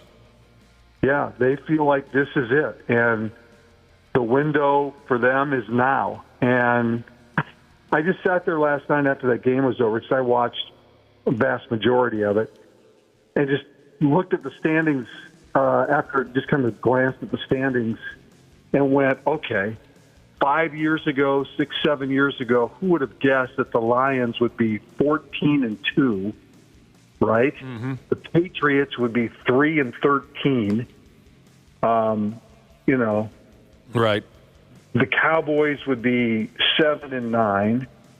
The Vikings would be 14-2. There's going to be a wild card team in the NFC that's going to have 14 wins. That's nuts.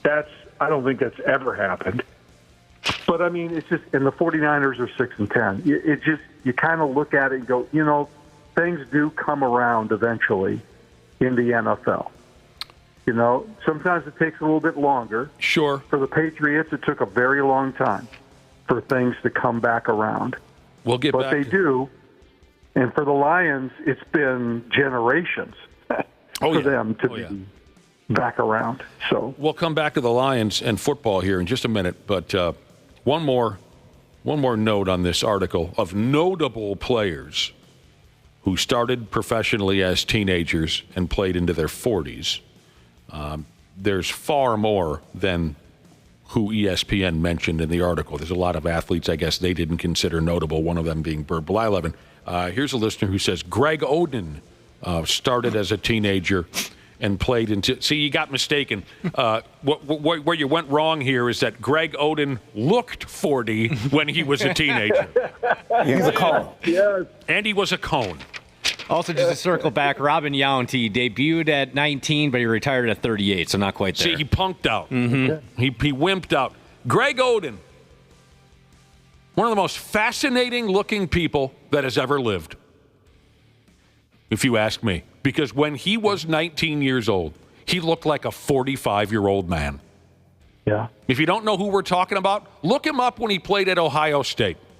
Greg Oden, a center in the NBA, had all the potential in the world. Injuries ruined his career. I have a lot of sympathy for Greg Oden because, my God, when in college, he was a monster. If you don't know who we're talking about, look up a picture of him when he played at Ohio State and tell me he does not look like a 45-year-old man. All right, back to the Lions. The Lions kicker, a kid by the name of Jake Bates. Now, he was caught on camera last night doing a very sensual stretching routine on the Lions sideline. That wasn't fair that they kept showing that last night. And folks ended up touching themselves. Now, I didn't see the game, so they showed a lot of this. Yeah, they showed quite a bit of it. Mm-hmm. He's laying on his side, kind of making a humping motion. Yeah, he was. He's massaging, he's laying, I think, this tennis ball or something. They say he was, Josh, I have it right here. He was trying to loosen up some muscles with the help of a softball. Now, my question would be, a softball where? It was on his side. Oh, thank God. His hip. So he's like rolling on it, yeah, right? Mm-hmm. Let Thank me God. recreate it for you in real life. Oh, yeah. And you're going to get on the ground and recreate. No, I saw the video. If you don't want to hurt yourself, I saw the video. This ought to be good. And he's got his tongue out a little bit. Yeah, I too. saw that his tongue was out. You know, he's a handsome guy. He's making that motion, and they showed it a couple times. So I thought he looked a little bit unwashed. Oh, really? Yeah. Well, I like that. But anyway. I mean, even the announcers were kind of like, Joe Buck and Troy Aikman were kind of snickering a little bit. Like, they realized exactly what was going to happen after they showed that video. That's what the article says, that Joe Buck and Troy Aikman were having a really good time watching this video of the Lions kicker stretching. A lot of you social media dorks, you all made the same joke about draw me like one of your French girls. Titanic reference. Well, of course, Oh, okay. but the position he was lying in reminded them of that scene from the Titanic. Someone else tweeted that the turf is going to end up pregnant. If Randy, it was seductive. Did you see the seductive video, Randy? I did not. No. He's a cone. Everyone's a cone. Holy balls! Well, I guess the guy's got to get loose if he's going to kick a 57-yard field goal. That's what he did last night. I believe he kicked a 57-yard field goal. Any of the rest of us tried that, our leg would just come loose, I think. Can't even imagine. So there you go. A lot of folks were tweeting and Facebooking or whatever the term is about this sexy kicker. I thought he looked very unwashed and unkept. Maybe that's just the look, you know? You didn't notice that? I didn't think he looked that way. He kind of looked dirty. Maybe that's my thing. I don't know. Okay, no, I'll have to reflect on this. Yeah, maybe I'll watch the video again. He just looked like a kid who needed a shower. The Vikings-Lions game coming up on Sunday, all right? This is the first time a matchup in the final week of the regular season will determine a conference's number one seed. The first time since 1900 plus 93. Yeah. Credit to the NFL schedule maker. It's a big one, according to a lot of people. This is punch somebody in the mouth at a house party big. Yeah. Don't you think, Josh? It's a Sunday night game where if I was still at care, they would make me work from start to finish. Oh, that big of a game, huh? Yeah, that big a game. Yeah. This is get arrested on the way home from the bar big. Yeah, this is a big game. I mean, think about the ramifications of it because, A, if you win, you're not only the division champion, you're the NFC champion. You're going to get basically a 2-week break, and you'll have home field throughout. All you have to do is win 2 games. If you lose, you're not the division champion. You're a 14-win wild card team. You're a 5 seed, and you will never play at home in the playoffs if the only team that you could host is the team that's behind you, or the 2 teams that are behind you, whatever they are, 6 and 7. And that's a possibility for the Vikings. Mm-hmm. Sure. It's a pretty big swing right there. Yeah, I mean, there's and you play the next week. You don't get the break. Yeah. And so there's a lot at stake. And two franchises, quite honestly, I mean, nobody thought the Vikings would be here. Their over-under for wins this year was 6.5. Oh, we're going to get to that, too. So nobody thought they'd be here. And for the Lions, there's a lot of people that thought, yeah, they have a really good chance to be here, but could they really overcome all the injuries in order to make it? And they have. So, I mean, if you're a fan of either team, it's a monster game on Sunday night. It will get a monster rating.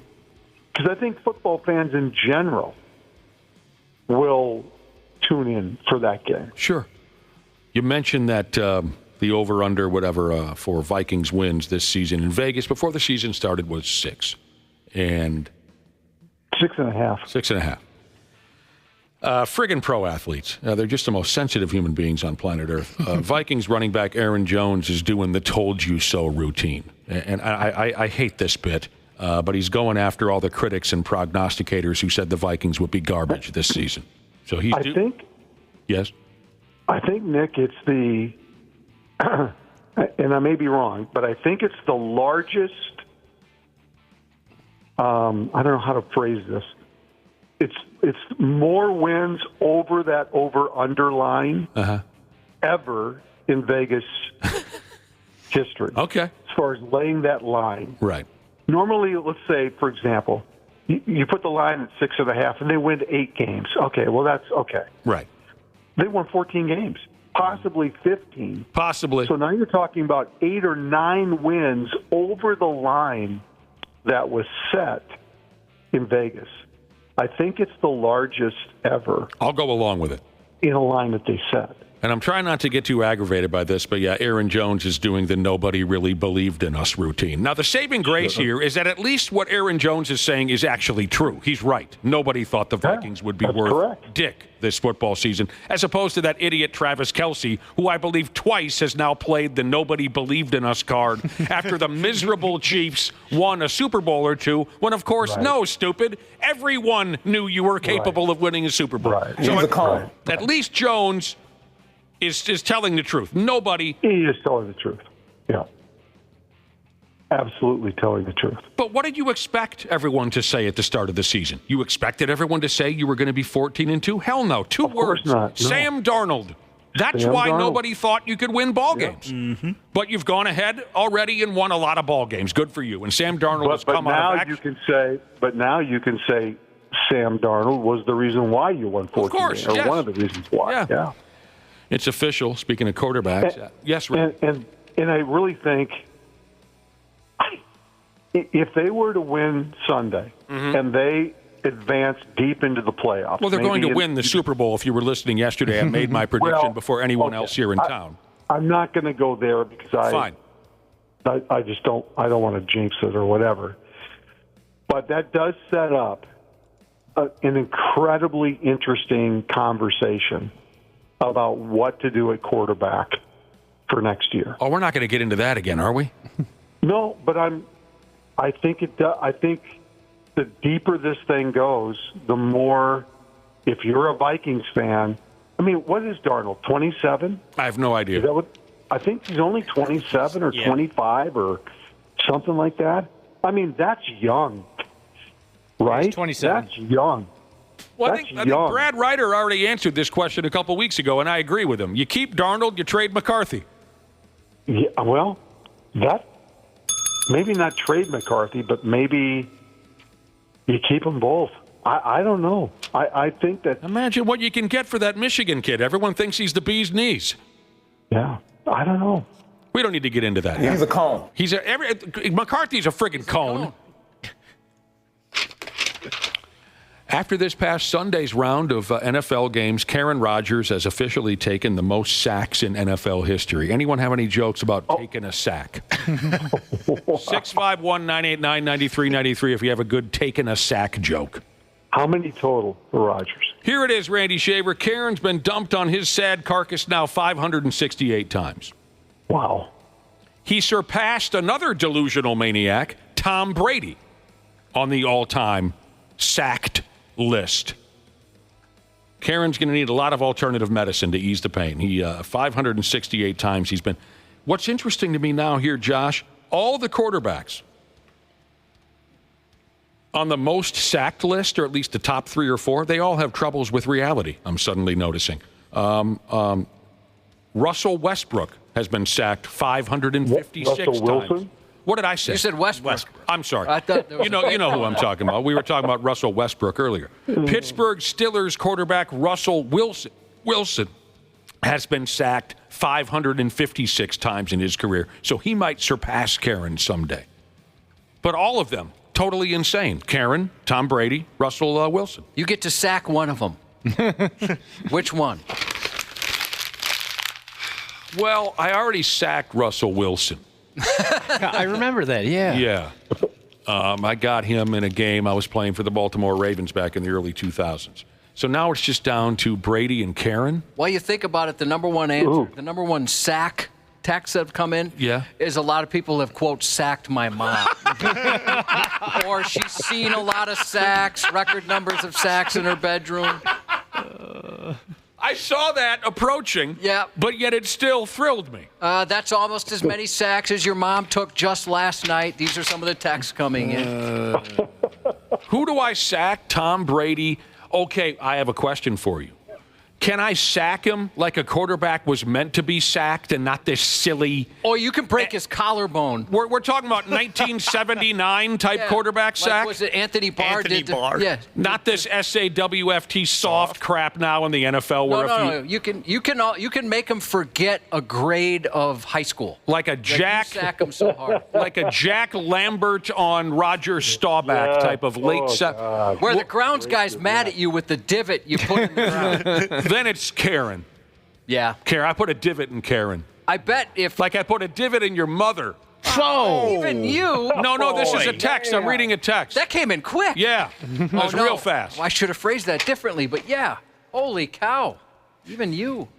Me and my buddies, we were joking on Sunday. We were like, that would be awesome if the Vikings trolled Green Bay and they had Anthony Barr blow the Gallo horn on Sunday. Yeah, big old Pat Williams up there blowing it on Sunday. How would Is that who that was? Yeah.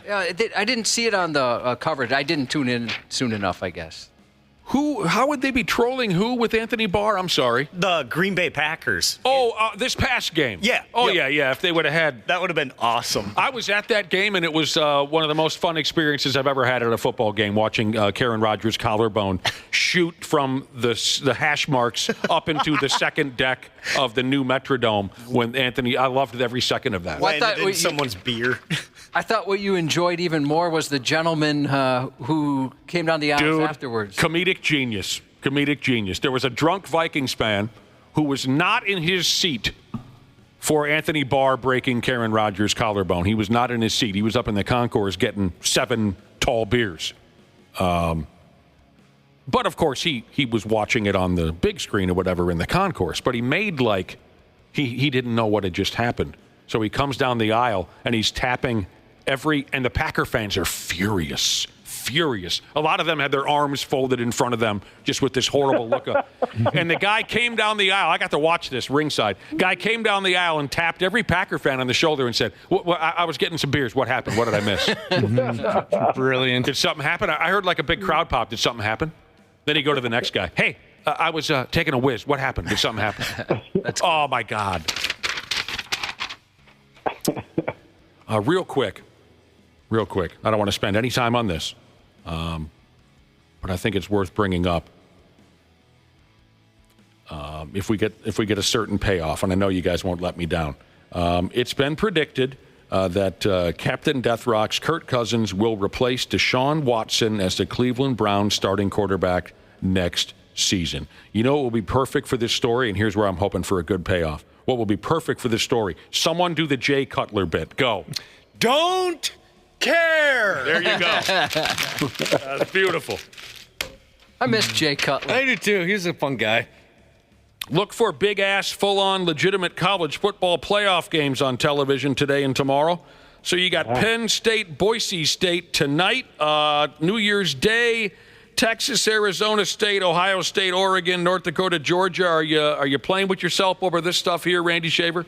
Yeah, I think it's going to be fun. I mean, I guess growing up, all the bowl games were basically on New Year's Eve and New Year's Day, and there was only like 5, 6, or 7 of them. Yeah. And they were all these kind of matchups where they were tremendous matchups. Yeah. So it'll be fun. I miss the old New Year's Day. Oh, man. Was there anything better, No. really, honestly? No, it was so When I much fun. It would, because New Year's Day, there would be like 4 games on the day, and the Rose Bowl would be like the last. Well, near the end, the Orange Bowl took over. Usually as the Orange prime Bowl time or the game. Sugar Bowl wrapped the whole. Yeah, wrapped it up. But Yeah. the Rose Bowl was always around 3:30, 4 o'clock, Mm-hmm. and it was always the Big Ten against the Pac-10 champ. Yep. And there was just, I could just remember sitting in front of the TV, sitting on the floor, watching, the bowl games all day long. And it was such a, if you were a football fan in general, but a college football fan, it was the greatest day. It was. Because you only made it because you won your conference or you were, you had this tremendous season. There was only, 12 teams that made bowl games, 12 or 14 teams. That was it. So, yeah, it was pretty cool. Thanks a lot, corporate America. By the way, Josh, what time is it here in the Chris Lindahl studios? 8:12 a.m. The Pigs are at home tonight at the home rink to play Nashville on New Year's Eve. Don't they always play New Year's Eve? It seems like they always play New Year's Eve. I've been to a few of them. Yep, usually they do. Jesus, I haven't heard from that guy in a long time. But you know what they used to do? Because I've been to a few of the past Pigs home Didn't they games. used to play afternoon games? They'd start at 5 o'clock, so you can still you get the hell out of there by 8:30. Now they're starting at 7. Thanks a lot, corporate America.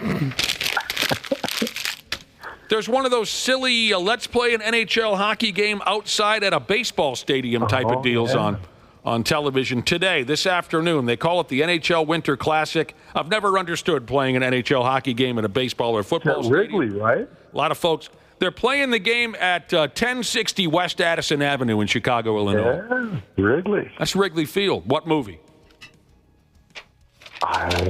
Blues Brothers. Why am I a cone? You're not a cone. It's the Blackhawks versus somebody. I don't know.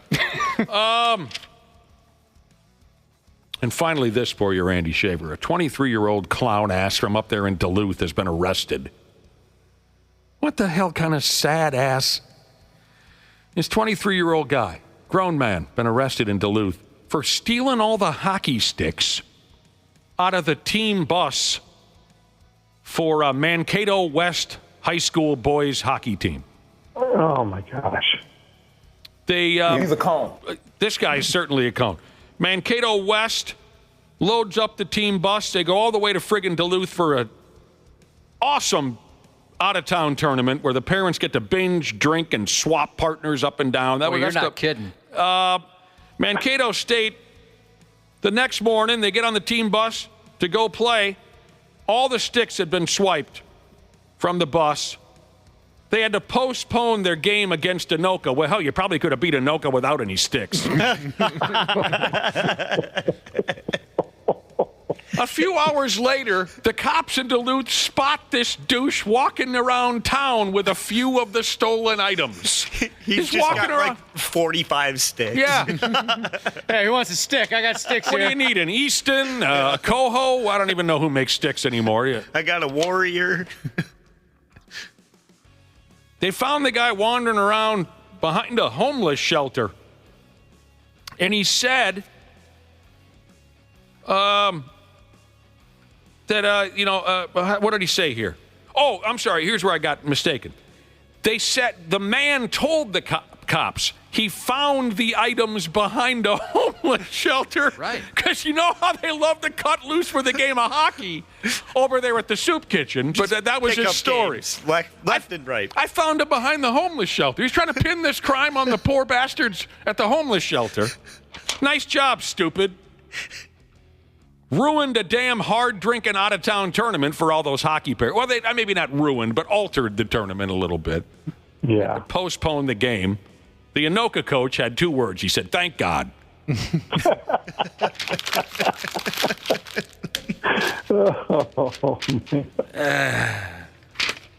Well, you'll be in bed by 9:30, you say, huh, Randy?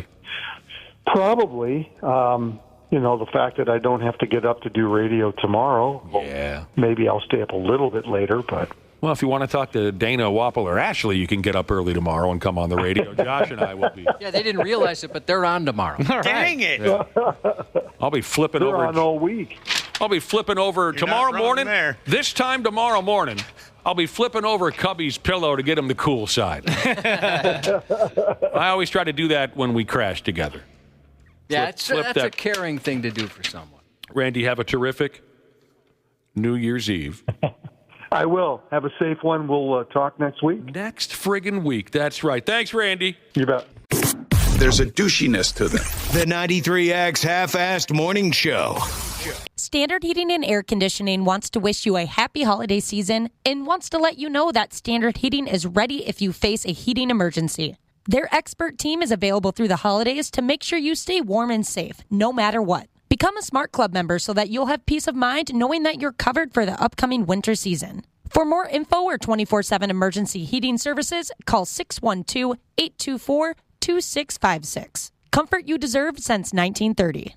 O'Shea Jackson Jr. and TJ Jefferson bring their unique take on sports entertainment with no contest wrestling, with guests like WWE Hall of Famer Eric Bischoff. You are an excellent villain. No, I appreciate that. Did that ever just kind of wear on you sometimes? The only time it got difficult is when they weren't doing loudly enough. As long as I could get the crowd to hate me, that means we were making money and we were doing things right. So the more the better. The No Contest Wrestling Podcast, part of the Rich Eisen Podcast Network, wherever you listen.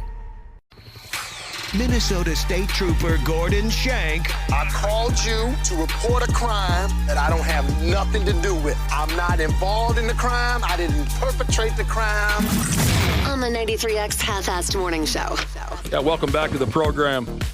To wrap up our broadcast schedule for the year of 2024, our final guests for the calendar year. We're going to spend some time with 2 proud, barrel-chested, ripped and ready members of the Minnesota State Patrol. They're here to warn us not to F off tonight. Not on New Year's Eve, they said. Gordan Shank and Mike Lee. Hello, boys. How you guys doing? We're good. Good to see you guys again. Merry Christmas and every damn thing. Yeah, Merry Christmas. Is something wrong with you, Shank? Why you got a funny look on your face? I'm just letting Mike run with this. I'm here. I'm like that friend that provides no use. I'm just here to hang out. Hey, that's my job around here. You were going to leave Mike hanging just to see how... Oh, that's what he does. Yeah. Yep. He'll do it and sleep just fine at night. I thought you guys were friends. Oh, yeah. I think that's how friends treat each other. That's true. Usually you are treated the worst by your friends or family. I must be his best friend then. Yes, you guys are very close, I've noticed. You guys are looking good. You almost look younger than the last time we saw you. What, do you got fresh haircuts or something? Maybe. I don't know. Are you hitting the gym a Did you little drop more? some weight? Trying to. Yeah, I'm just, trying to survive with the kids. I don't have time for those things. You got 3? 4. 4? Yeah. Do you always remember there's 4? Because my grandma had 8 and she would forget how many she had. It's hard to keep up. Yeah. Anything after 2 I've heard is a nightmare.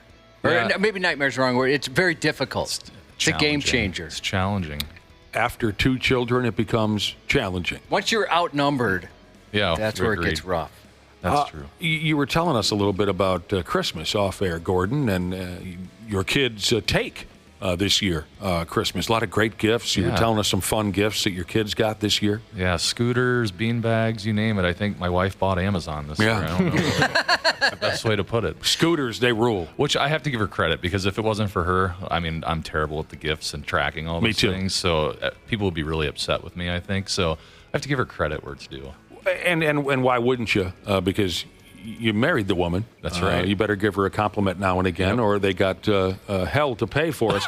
Just anyone on this program could tell you, if you ever have any trouble gift giving, talk to Josh. Oh, I enjoy giving gifts. It's my love language. He's the most thoughtful gift giver any one of us have ever met. What about you, Mike Lee? You think you're a decent gift giver? I try, and I think it's in the effort. Effort is the key to it all? Yeah. You got a wife and kids, right? I do. Married and 2 spoiled kids. Yeah? Not as spoiled as Gordon's kids. But. How old are your kids? There we go. 2 girls. They're 8 and 6. Trouble. Yes. Yeah. You're getting there. Nothing but trouble. Ask me about CrossFit. Jesus has a question. I know, Shank, you said you were going to sit side saddle here, but if you don't mind, this is directed towards you. Okay. Ask Shank, does he think it should be illegal to have a great QB like Joe Burrow and such a crappy defense? This is a sore subject for me. They still have a chance for the playoffs. That's all I'm holding on to hope. But I did see that they have the Vikes have a home game against the Bengals next season, so I'm really excited about that. Oh, yeah? You're going to show up in a Bengals outfit? Of course. Are you? You get a little bit of crap? I'll probably get beer thrown on me or something, sure. That'll be worth it. It's all worth it. You got to be honest with me now on this one. Yep. Joe Burrow.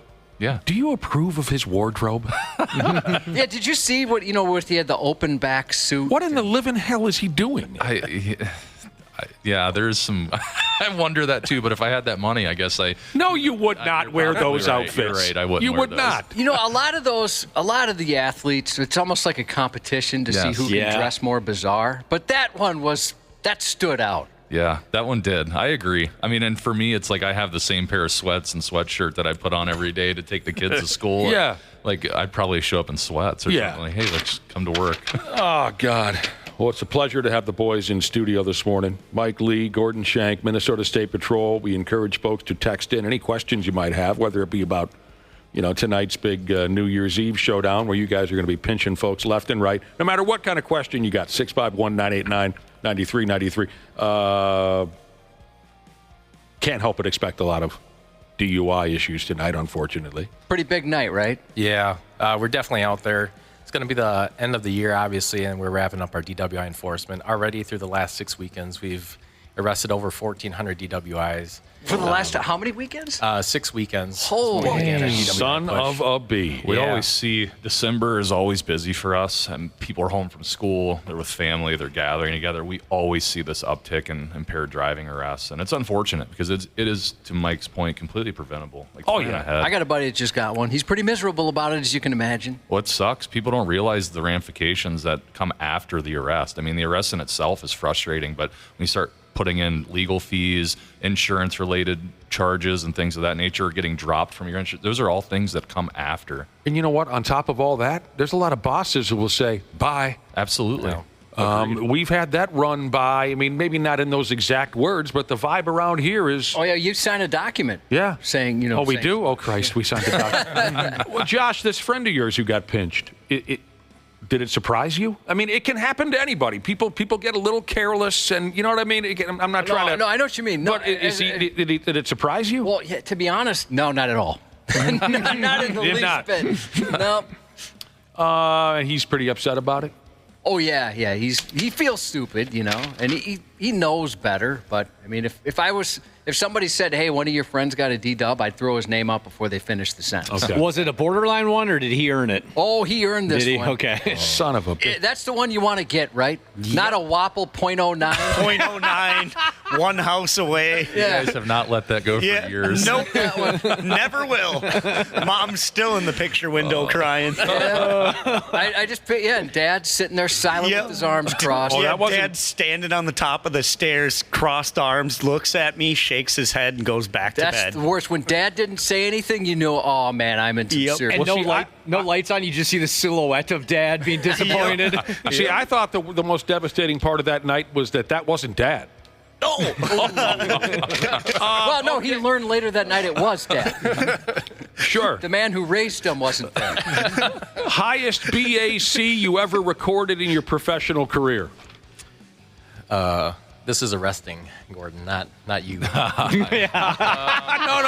We're not talking about you boys sitting at a beer hall passing the breathalyzer back and forth. More specific. By the way, just to interject, do you guys still do those drinking experiments? We still have those drinking labs that we do at our academy, and then I know some other ones. They have those as well. Other law enforcement agencies do them too. So there's still things that happen with those. Not that long ago, we told the horror story about when I partook. Is that a word, Josh? Yeah. I partook in a controlled drinking experiment here on the air 25 years ago or so, and it was a nightmare. I did one not on air, and I had a very different experience. I should have been dead. I learned a lot, though, and that's obviously why you do it. Yeah. So highest BAC you ever recorded in your professional career? Man, I think mine was like a 3.2. I had like a 3.9 or a 4.0, I think, that was walking and talking like you would have never believed. It was a pro. That one that I had was, I can't speak for Mike's, but pretty scary when you see someone like that and they're just not defined, but not as affected as they should be? Right. You could tell that this person was impaired, but to the point where I've seen others with half of that can barely walk. Right. That's where it's concerning. It's like, geez, this person's out on the road. Can you imagine? It's the difference between JV and varsity drinkers. Absolutely. I mean, what about yours, Mike Lee? 0.32, you said? Yeah, kind of similar. It's definitely an alcoholic. And at first, I mean, we knew he was impaired, but then he blew into the PBT and then tested, and I'm like, holy cow. And I was like, this is pretty high. He's like, oh, is it? I kind of usually feel like this. I idle at this. So I could have had a couple more. What do you guys do? THC seltzers and stuff like that. What's the test or what happens there? Yeah, we'll still run through our field sobriety tests, and the biggest thing we're looking for is just impairment. So obviously we don't have a roadside test where you can blow into if they're using cannabis or anything like that, although we are testing some options. But we'll perform a blood or urine test for the evidentiary test afterwards. So, and if they find enough in the blood, that's how you get in trouble? And I think we're looking, it's not so much that we're looking for, like Mike had mentioned, like, with alcohol, you get a number. Like, you can see that number, you're 0.08. We know that you're impaired, you're going to be arrested for DWI. We're looking for just general impairment. Do we believe that you should not be operating a motor vehicle tonight? That's where our gauge is, and it's a threshold of that. Like, can you ever change the D to dumb, where somebody's too dumb to be on the road? I'm sure you've seen that. Like, so you're not impaired? What the hell? You're that bad of a driver? We've seen some questionable drivers. That's fair. I love that. Do you guys sometimes call like a specialist out too for THC and stuff like that? Why, are you looking for a job? Maybe. You've got some experience. Yeah, so... what kind of specialist is on call for such a thing? Yeah, after we make the initial arrest on roadside, we'll call for a DRE, a drug recognition expert, and they'll perform their own test and make their own evaluation of what the person is using. Really? Yeah. You just call this guy out of bed, he comes over and... generally, they're working the road, but we can do a call-out if needed. Wow. I love that story you just told, though, about Mike, when you told the story of the 0.32 guy. You dumped the breathalyzer on him, 0.32, and he says, oh, really? Now, I have to ask a question to both of you about these. It doesn't have to be these all-time record BAC guys, but just your typical drunks who get arrested for DWI. Josh asks this question, usually, so I'm swiping it from Josh. Did they go through the stages? What are the stages again, Josh, you usually bring up? Well, so on the ride-alongs I've been, there's often anger. Yeah. And then there's there's a lot of emotion, very sad, crying. Then there's apologizing. And then there's anger again. And then every once in a while, there'll be like your buddy, and then anger again. Anger seems to kind of resurface. Crying comes back. You've seen the stages, I'd imagine you guys have seen that over and over and over again. Yeah, is crying pretty common? It depends. It is in radio. Yes. Yeah. I think the thing that I see a lot in mine, and I granted I don't arrest as many as drunks as I used to, but it's I don't want to say, this is part of the impairment. They can't remember. Like, how many times they ask me, how many times, what did you stop me for? They continue to yell at me like I just randomly pulled them over. I said, well, like, you were driving the wrong way, or you were going 80 and a 40. Like, there's and so I have to continue to repeat that. That's pulled me over for no reason. That's where I'm like, oh, my goodness. Well, there was the reason that I just stated 35 seconds ago. I love it. There's a listener that must know you, Mike. Wingless Jesus. He's got two questions. Ask Trooper Lee to explain to the Brotherhood why he has an obsession with Icy Hot. Is it inside joke here? I can't explain it, man. If you haven't tried Icy Hot, I highly recommend it. I honestly can't explain it. Look at the smile on his face right now. You love Icy Hot. He's a great endorser. Yeah. This is Trooper Mike Lee for Icy Hot. I don't know where this is going, so I'm gonna. So you're not familiar with this? No, I'm stepping away from. I can tell by the look on his face that you truly are passionate. Yeah, you changed. I love it. You get very excited. Look at your face. I'll bring some next time I'm in. Do you have some in your squad just ready to go? So I couldn't do it at work. The addiction is too strong. I'm not kidding. I'll put it on sometimes just because I like the smell and the feel of it. Please don't isolate that. Is that for real? I can't explain it. So man. it's not just for when you get done at the gym. No. No, you like That's the way it started, though, I imagine. Yeah. And then just the feel and the smell of it, it's comforting to you? Yeah. He also wants to know if you're going to invite us to your Christmas party. You're having a Christmas party? Am I? I don't know. Sure, That's yeah. what this says here. Apparently. We'll be there. Everyone's welcome to I'll bring the icy hot. Yeah, everyone gets icy hot. Parting Free gift bags. Yep. Party favor. Yeah. Mike Lee, you'll appreciate this. My twin brother, total douchebag. He's I like your brother. Nobody really likes my brother. I do. He's a big powerlifting animal. Yeah. His specialty, I believe, is the deadlift and the squat. I gave him icy hot for Christmas. Oh, my wife and I this year gifted him icy hot for Christmas, and he was very excited. I think your brother and I are going to get along. Yeah. He wasn't quite as joyful as you were about 3 minutes ago, but he also, I think he just kind of, I don't think he always uses it for weightlifting. I think the two of you need to go to some kind of a damn treatment center maybe in the long run. But are there different varieties? And if so, do you ever... Sorry, Josh. Yeah, this was spray-on. Yeah. Oh, I didn't even know they made Are you familiar with the spray-on? Yeah, not a fan. No. Okay. There's obviously just the balm. There's the roll-on stick. There's a spray. What do you recommend for someone who's just getting into it? Oh, man, I just go hard heavy. Go maximum strength. I can't believe it has been a long time. Josh, I think, can back me up on this. It's been a long time since we have just seen pure unbridled joy on a man's face. I'm a simple man. with really relaxed muscles. Yeah. We love it. We love that stuff. This is a question I've wondered, too, from AV Newbie Jesus. Do the troopers pull over, quote, cooler vehicles more often than regular traffic? Here we go. Me, personally, no. It's they stand out more, right? Yeah. So you can probably notice they're doing something wrong. Well, the part of the problem is people in those vehicles sometimes make questionable choices with their use of that vehicle. Are either one of you car guys, like by definition? I'm not. Okay. No, so really. you never pulled the guy over just so you could say, bro. No. That is one sweet. I bet some of the older troopers have. I'm sure. Yeah, I mean, we do have our vintage vehicle group of troopers, too, that are passionate about vehicles, and they bring out our older squads to community events and such. So we do have troopers that are very into vehicles and those types of things. So not me, not my... I hear you. No. And I feel like, Gordan, you worked nights a long time, but I don't know, I think my eyes got worse as I worked nights. And so whenever cars would just fly by, I wouldn't know what they are. We'll try some icy hot. Yeah. I've yet to do that. Oh, Hopefully great. it never happens. Don't ever put it in your eyes, for God's sake. Yeah, I hope you don't get to the point where you've experienced it so many other places. Your compulsion just makes you put it in your eyes. Oh, it's so icy and so hot. I got to get my hands on some of this swill. I got to try it. Yeah, I'm inspired. Furthermore, here on tonight being New Year's Eve, and it could be a real goat rodeo out there. A listener simply wants to know, on any night, but here we are on a big drinking night, on any night, who has to clean the puke up in the back of the squad? Oh, man. Do you call that specialist again? No.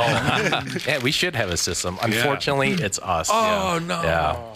We do have a vendor that we have contracted with that can help us, but on the weekends, on a night like tonight, I can guarantee you the trooper is going to be cleaning that out. Miserable. That sucks.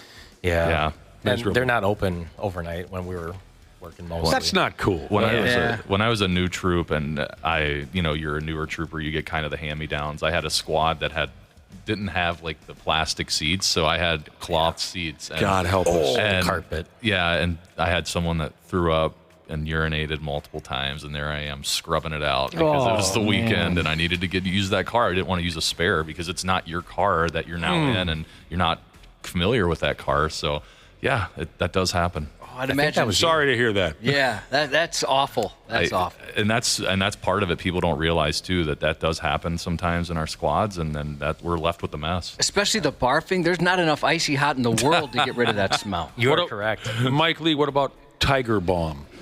I think I've tried it, and what? I love this. Me too. Yeah. Yeah, your face is helping out. This is a lot of fun just watching Shank. What about Tiger Balm versus Icy Hot? Yeah, I think a portion of Tiger Balm was like way smaller. So you go through it quicker than hell. I'm an economical guy. Yeah. Okay. If I get more bang for my buck in a bigger bucket, yeah. It all makes sense. You know, Gordan, when we come, we got to go to commercial. Yeah. What? By the time we come back from commercial, I'm not going to put you on the spot. Yeah. We want to ask you about something that brings you as much joy as Icy Hot brings Mike. Oh, man. I Okay? guarantee you can't find it. Mike has been very comfortable here dorking out for us about his love of Icy Hot. You look embarrassed. There's got to be something that gives you that Mike Lee look on your face when we bring it up. Yeah, So I'll by think the about end it. of our commercial, do you have any predictions, Josh, as to what might bring that kind of joy out of Gordan? I can't say exactly, but I bet it's BDSM related. Oh, my God, man. On the Half-Assed Morning Show with Gordan Shank and Mike Lee from the Minnesota State Patrol, we still have a few minutes to squeeze in a question if you like. 651-989-9393 is how you get a hold of us. There was an interesting development a few minutes ago on the program. We had a great time with it. Via a text message from a listener, we found out that Mike Lee over here loves Icy Hot. I believe the slogan I used to hear, Josh, Mike Lee loves Icy Hot like a fat kid likes cake. Or what was that? Fat kid loves cake. Right. He loves the stuff. Tell us again. You don't even have to be post-workout. You love the smell of it, the feel of it. Yeah. It's man, it'll brighten your day. I'm in a great mood now. We can tell. And you know what? All of us have an elevated, except for Shank, all of us have an elevated move since this came up. Yeah. Gordan Shank seems a little irritated by it. I'm not irritated at all. You need some. Well, if you got some irritation, try some Icy Hot. So, I asked Gordan Shank before we went to commercial I challenged you to come up with something in the 3-4 minutes there where we played ads. Because we want you to be part of this too. Yeah. What product, what anything brings you the same happiness that Icy Hot brings your pal Mike Lee? Did you come up with anything? I thought about this. There was a multitude of things that do make me happy. I'm a shoe guy. So like, really? Yes. Our boss is a shoe guy. So if I get a new pair of shoes, like that is really exciting for me. And I don't do it as much anymore because obviously kids kind of get in the way, and then it's like I don't really have time to wear them anyway anymore. So if I can get a new pair of shoes, I'm all in. But what kind of shoes? Depends. Like if some Air Maxes, some Jordans, All right, so Sperry's. not like dress shoes. No, or something. I mean I like good dress shoes too, but those are kind of the things. I used to have a shoe collection, and then this is no dig, but when I got married, I kind of you lose focus of those things, and then that ends up you have kids and things of that nature. See, this is perfect now excuses. because Mike looks bored while you're talking about Exactly. Yeah. Yeah, and Mike's, I'm sure you're thinking, go ahead and take that shoe to a sore muscle, jerkwad, and see what happens there. That's very interesting. I never let my Icy Hot addiction stop because of my marriage. That's commitment. It's very interesting. Yeah. So Gordan's answer would be shows. Also, pasta salad. I have a weird addiction to that too. Well, that's good stuff. I wish our pal Ashley was here because she makes a killer pasta salad. Oh, that's good to hear. And the guys on the SWAT team know, even if the pasta salad is bad, I got to eat it. Yeah. I got to try every pasta salad out there. I'm a fan as well, Mike. Yeah. That sounds wonderful. And while we're talking about, your love of Icy Hot, and now you've moved on to food, a listener wants to know if you've ever tried Icy Hot on a toasted English muffin. Oh, boy, I bet that's good. I'm not a fan of English muffins. Okay. I think it's a sourdough. Nick hates the English. Yes, that is true. He's made that very, very clear. Well, maybe you'll put it on toast or something. Maybe. On this New Year's Eve, again, a lot of folks are curious about drinking and driving and this and that. For the both of you, Mike Lee, Gordan Shank, what's the most interesting excuse or technique someone has tried on you to get out of a DUI? Most interesting excuse or silliness technique they tried to cut loose from a DUI charge. I had somebody, I stopped someone on 394, and they were in one of those big vans that your grandma or grandpa would drive that had the pillows in it and stuff. So sure. Oh, nice. One of those bigger vans. So I see the car slowly rolling to the shoulder. Well, he had ran to the very back of the van and sat in the back of it. Oh, my God. And there were a bunch of passengers in the seat, and they were looking at me like, it ain't us.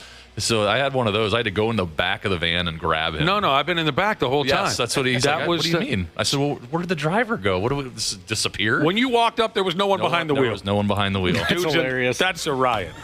No, sir. I'm too drunk to drive. Certainly wasn't me. I know the laws. What about you, Mike? I think mine's just a typical bathroom excuse. I got to go pee? Yeah, well, the other one. And oh, sure. Yeah. We've often thought if you can prove that it should be accepted. Unfortunately, within he did. reason. Yeah, he did prove it.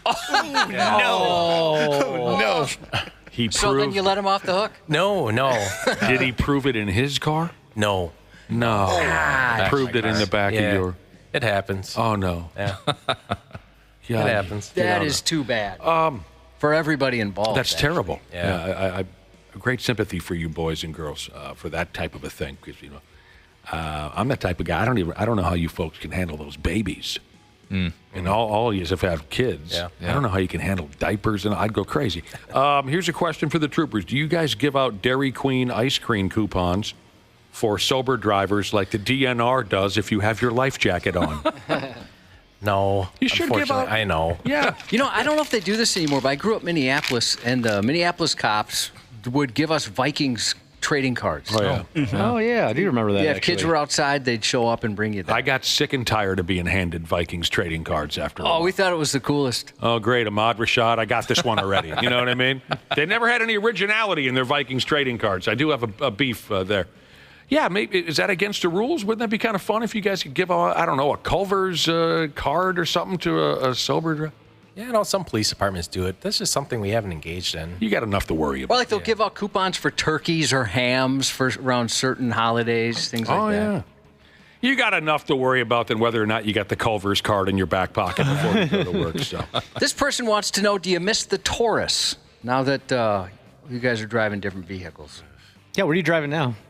Is it this Explorers? We've got Chargers. you Got have a mix. We have a mix of Durangos, Explorers, Chargers. I think there's some Tauruses left, but Unfortunately, yeah. No, I don't miss it at all. I did not like that car. It was like too tight. That's what I've heard from cops. It's too small. Yeah. It's too tight in there. We have some troopers that are like 6'7". We have one that's 7 foot something. Yeah. And trying to fit those guys in a Taurus, that would feel terrible. That's hilarious. Is it legal to cross the double lines for an express lane when they're open to all traffic? No. It's always illegal to cross the double whites.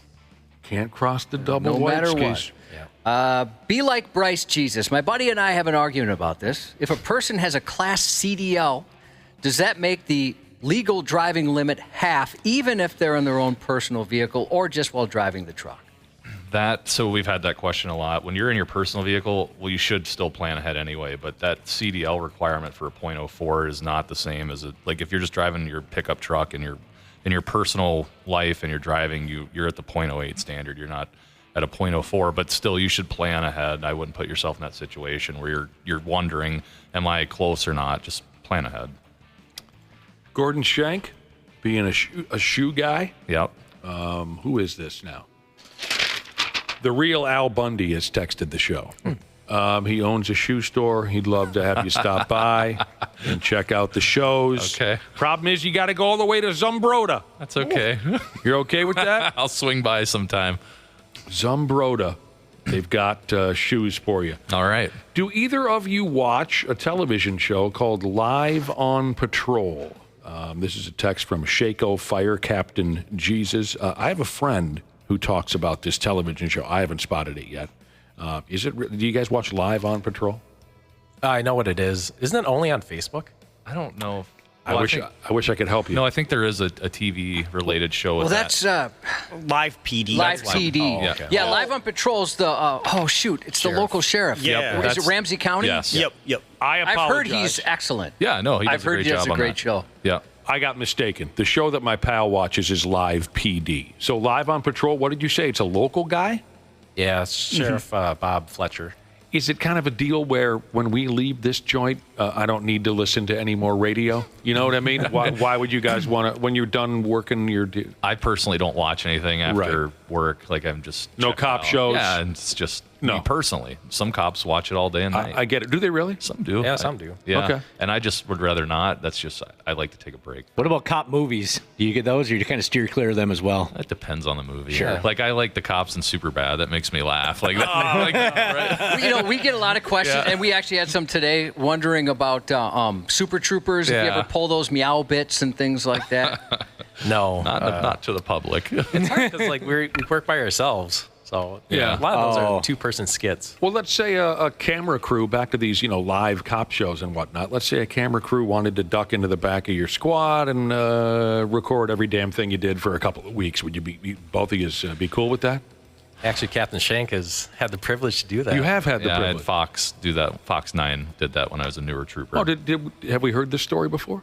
No, I mean, it was fine. There was nothing happened. Okay. They just don't play it. No. What, is he lying? Yeah. So Captain Shank here is quite the DWI enthusiast. He has he's always encouraging them. Yes. So I'm not kidding. We worked together day for day in our shift, and then for I think 2 rotations. So over the course of 16 days, he arrested at least 2 impaired drivers every single shift. Monday nights, Tuesday nights, Wednesday nights, all the way through. Man. And we're struggling to get anything. And he wouldn't give us any scraps.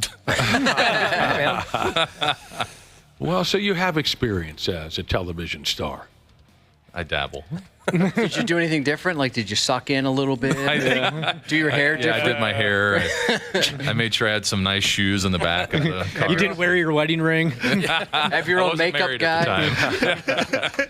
Well, this has been an absolute pleasure. Well, you both have the looks for TV, for sure. Yeah, you do.